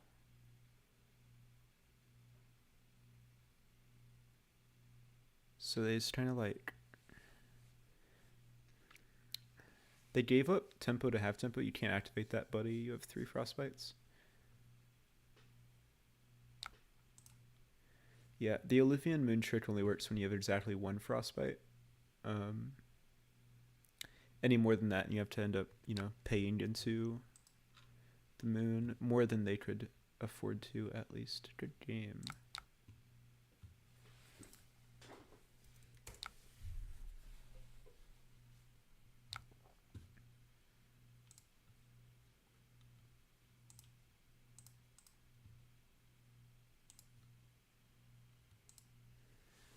That's interesting. I only know really one Pummel advocate, and it's Toonstar. So it was, oh man, we're just getting a good gamut of heroes today. I like this. We also are getting really lucky with our die rolls. So there's been a lot of talk about going, well, a lot of talk internally in my testing group about going first versus second against Phi. I think with my list particularly, the fact that Phi only plays AB1 and we have so much tall arcane, and also that we have so many things we want to commit to the board, I'm kind of in the camp of always going first. I don't know if that's correct. It seems debatable, but it's where I'm at right now, at least. Cuts are pretty normal. I like keeping Ice Eternal in because it's a great turn 0 play, and it's still blue block 3. End up making one sync below cut just because Phi doesn't have a lot of 4 breakpoints, and we need a 60th card. Let's hope we get something good. Give me a chill turn 0 again. That was really lovely last game.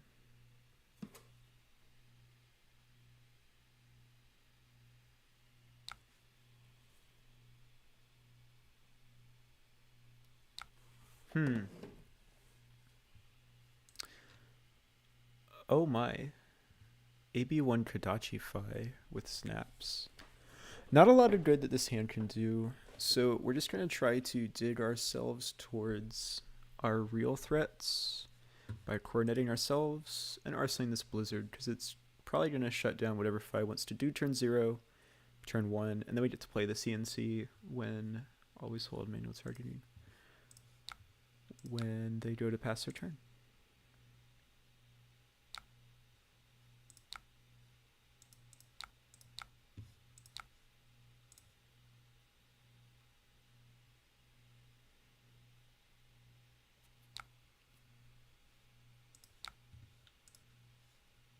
Nice.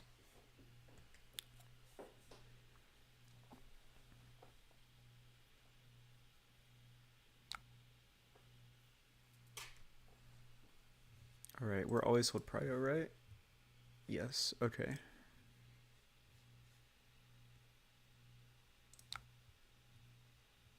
So we will block 3.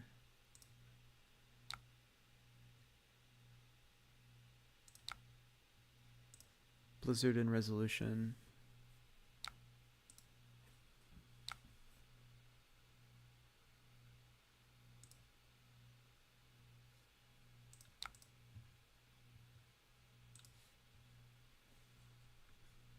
They end up paying.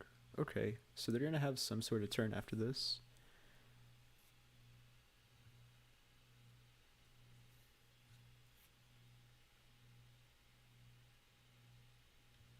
Achy Pancol. Maybe that's Pancake? Achy Pancake? Seems like they forgot about the Frostbite that comes with the Blizzard. I'm sorry, what? Mind State of Tiger? Okay. Very, very interesting.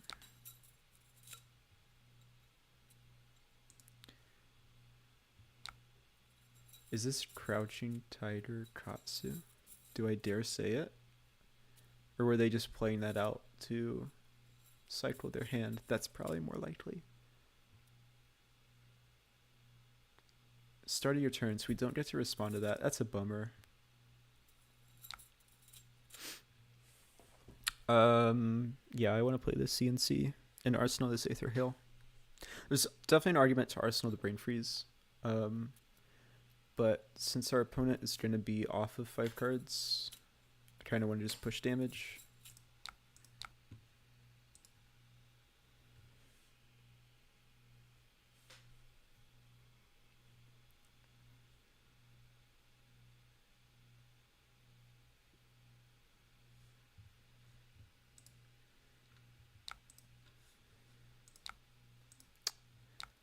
The classic.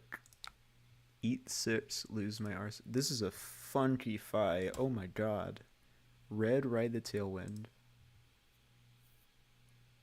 It already happened, Alex. Sorry, it happened at the start of the stream if you missed it. It was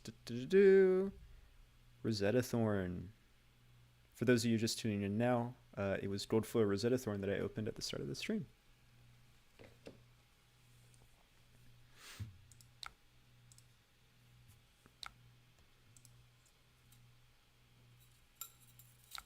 Pretty nice. Kevin was in chat and was very sad because apparently he bought one literally this morning.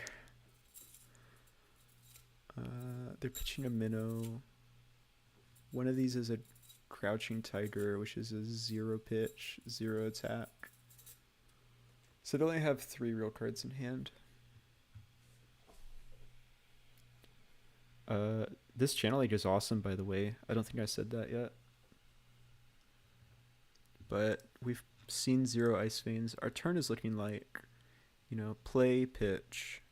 On our turn, play, Coronet, Arsenal, and be very happy with our lives.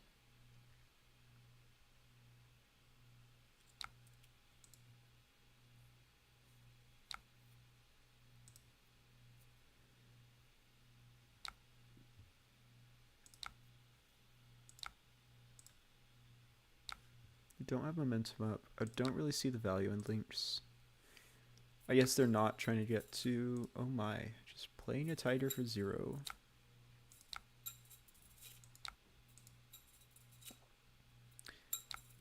I guess if this is like funky combo fi, sure.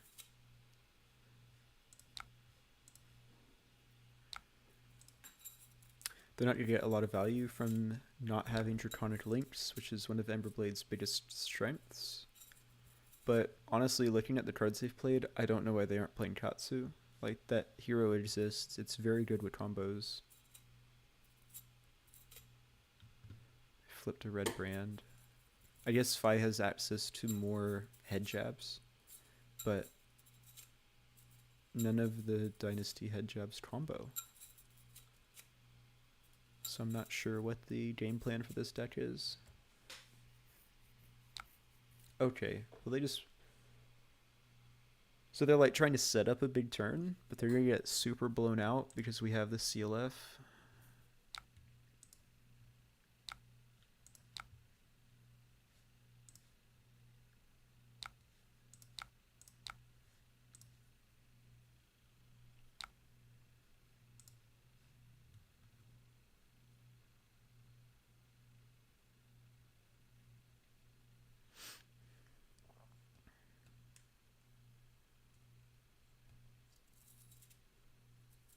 I don't know, maybe they're trying to build towards some big combo that I'm not seeing.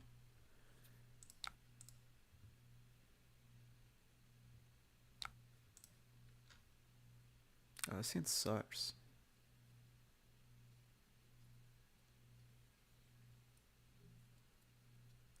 Let me clarify, it's not bad. It's just not good. Okay, that's kind of cool. They get to draw and have go again from the Quicken token. We're up on life somehow, so this heart isn't going to gain us anything. But we're going to play Channel 8 here, push 2 damage probably with Waning Moon. On our turn, we'll Bolt plus Moon, pitching Hail and Bolt.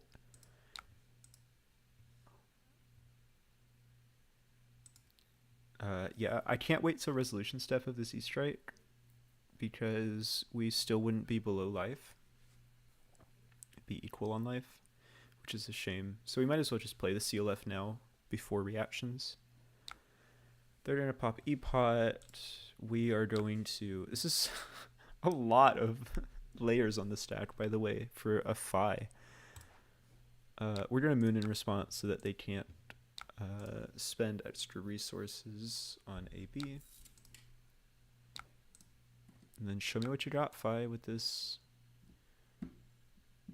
what I think is going to be a really underwhelming turn. Just not super impressed with the list. No blocks. Not really interested in blocking this turn. Oh, I'm a fool. The Channel Lake is only going to be at 1 flow counter. We only need to pitch 1 Ice Guard.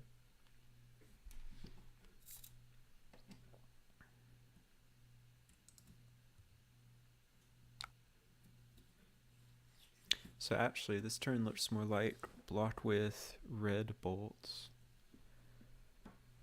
And potentially the second red bolt, but hopefully not. Coronet with the blue hail, Arsenal the other red bolt. Because then, off of 2 ice cards, we can play red bolt, activate moon, and keep CLF around next turn. So let's try to do that.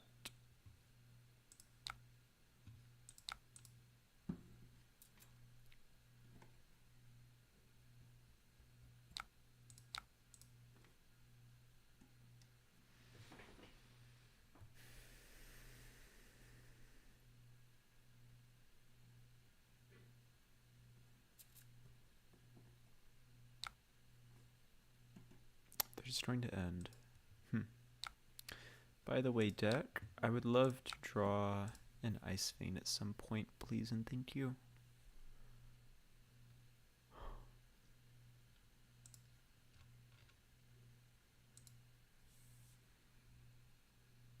Nope, that's not how Fyendal Spring Tunic works, buddy. Channel Lake Frigid.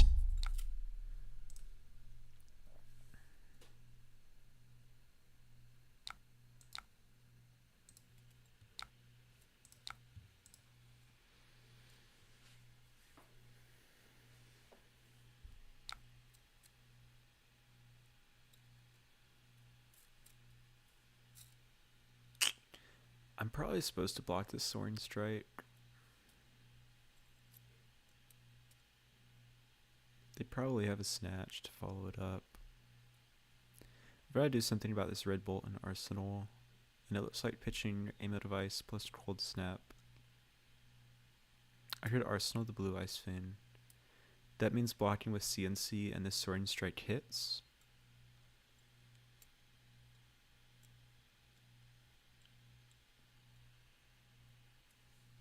Let's see what they have off this Soaring Strike. I feel like if it's anything real, this is not the card to block, it's the card after it. And if they don't have anything real, they don't, then I can just block with the next card on CNC.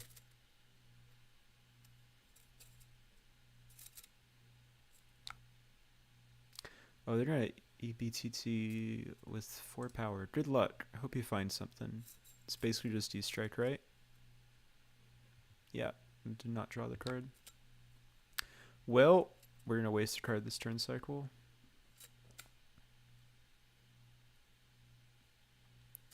That's a shame.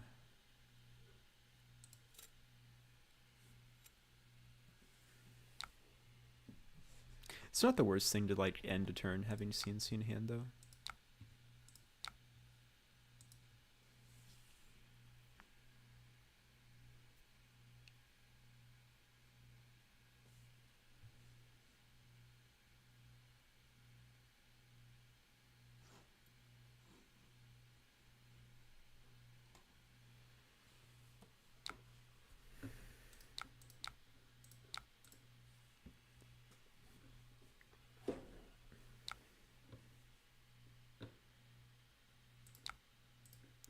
CLF stays around.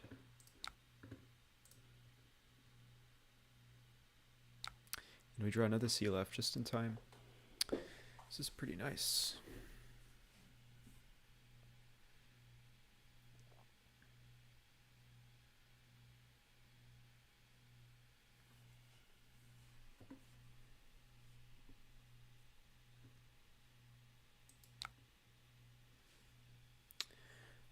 So with this hand, it looks like we can't play both of these Ice Veins because this isn't a blue.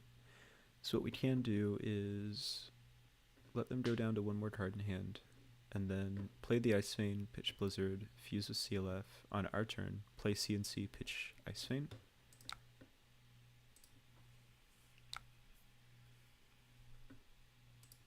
It's even better if they banish something.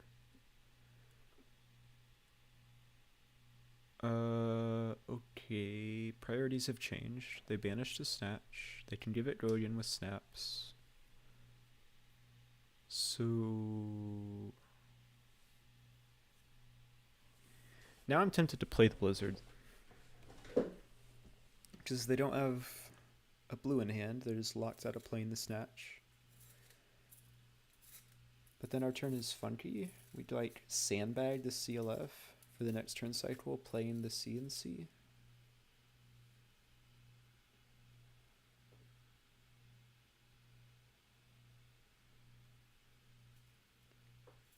Or they already have an arsenal. So expected value on the snatch draw is not that high, especially when we have a CLF out. Ah, you know what we can do? We can play Ice Vein here. Take their last card in hand. They're forced to play the snatch.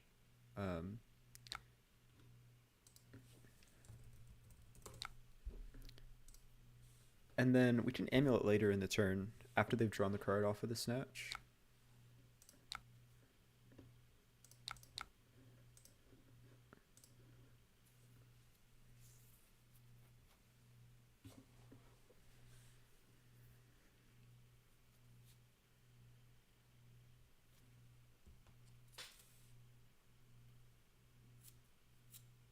Wish either of these were blue. I would have been really happy playing that Blizzard, but the hand was just a touch too awkward.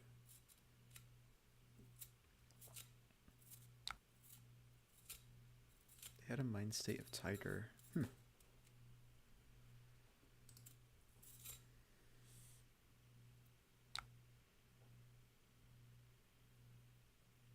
Okay, well this just sucks that they're just playing it without Go Again. Yeah, so that was a good Ice Vein. Can't give it Go Again because I can't snap for CLF. So we just take 4 and go to 18 all. They have an arsenal that will threaten with the CNC.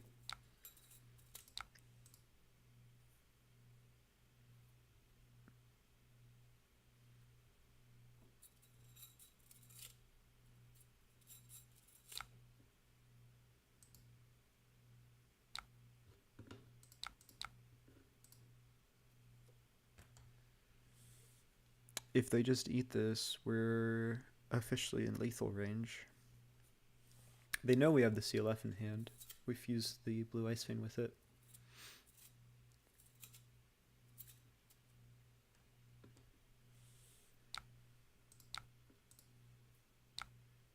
Yep, they just eat it. We get their Art of War. I'm not really impressed with this Phi list, to be honest. Oof. Oh, man. I don't even care that they have the Belittle. I think we survive this turn. And our crackback is gonna be gross.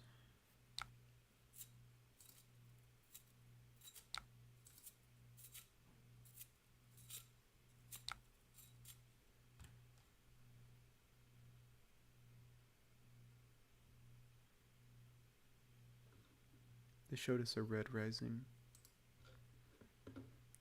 Yeah, we might as well Tunic Moon now.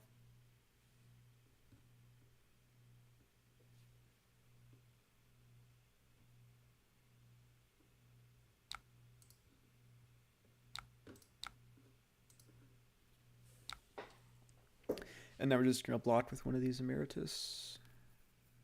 Oh, that was foolish of me. Why did I Tunic Moon there?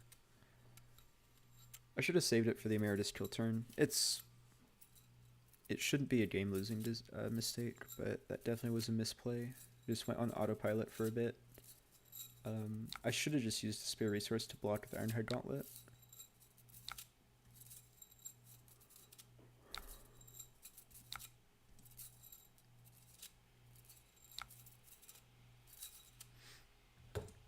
This is definitely a card we do want to block, because it can stop a 0-cost attack from being taxed by Channel Lake Frigid.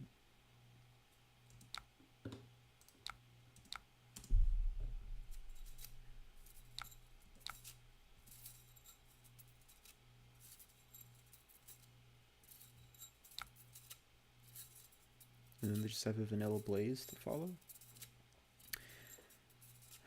Yeah, they didn't pitch any to AB earlier in the turn, but they finished with floating resources. It's pretty sketchy. Yeah, we can go to 11. I don't think we're going to get the next Tunic counter, but there's no point in blocking it now. Maybe it stops the snatch on their turn.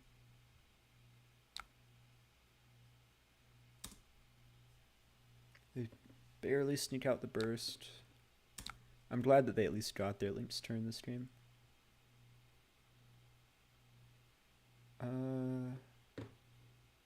Yeah, I have no reason to block this.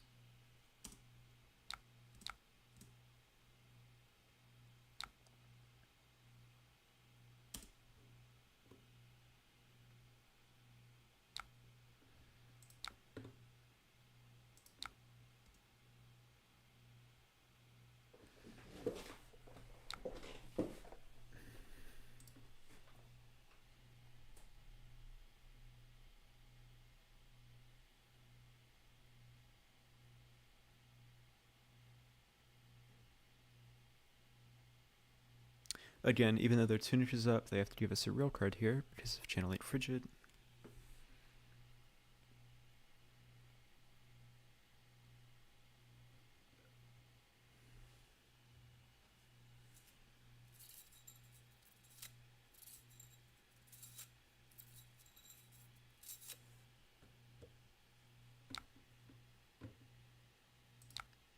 And then we get to arsenal one of our best kill spells.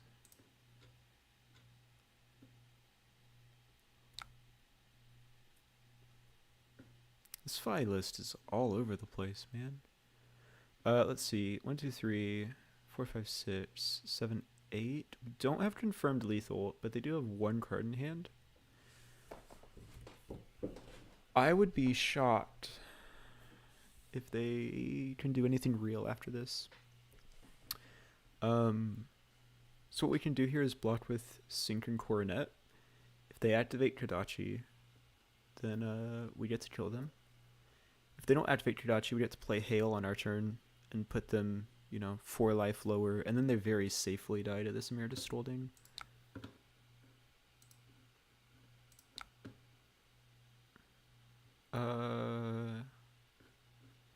This should not be a Coronet block. This should be a Tunic block. They can't react with CLF.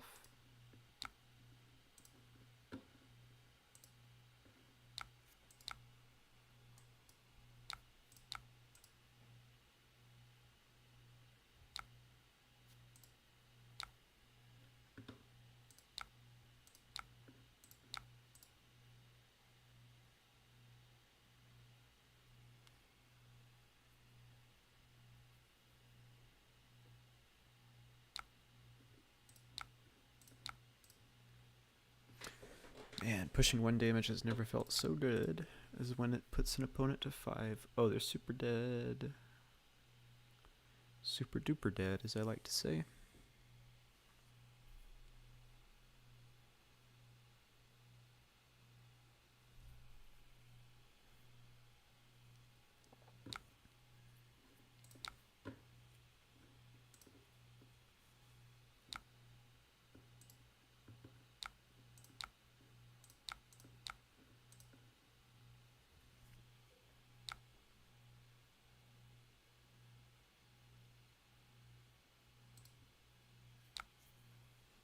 I think we can kill them on top of that Tunic if we really wanted to mess with them. But we'll play nice. And let them at least think that they can stop a little bit of our damage. Good game. Okay. Well, that puts us at 2 hours and what was that, 4 games or 5 games? I know this is a little bit shorter than I was streaming in the past. I think that 2 hours might end up being my new sweet spot. It'll help me not get burned out as much doing so much every week. And these really are, I'm going to try to make them weekly. So I'll see you next week again, Wednesday nights, 7 p.m. to 9 p.m.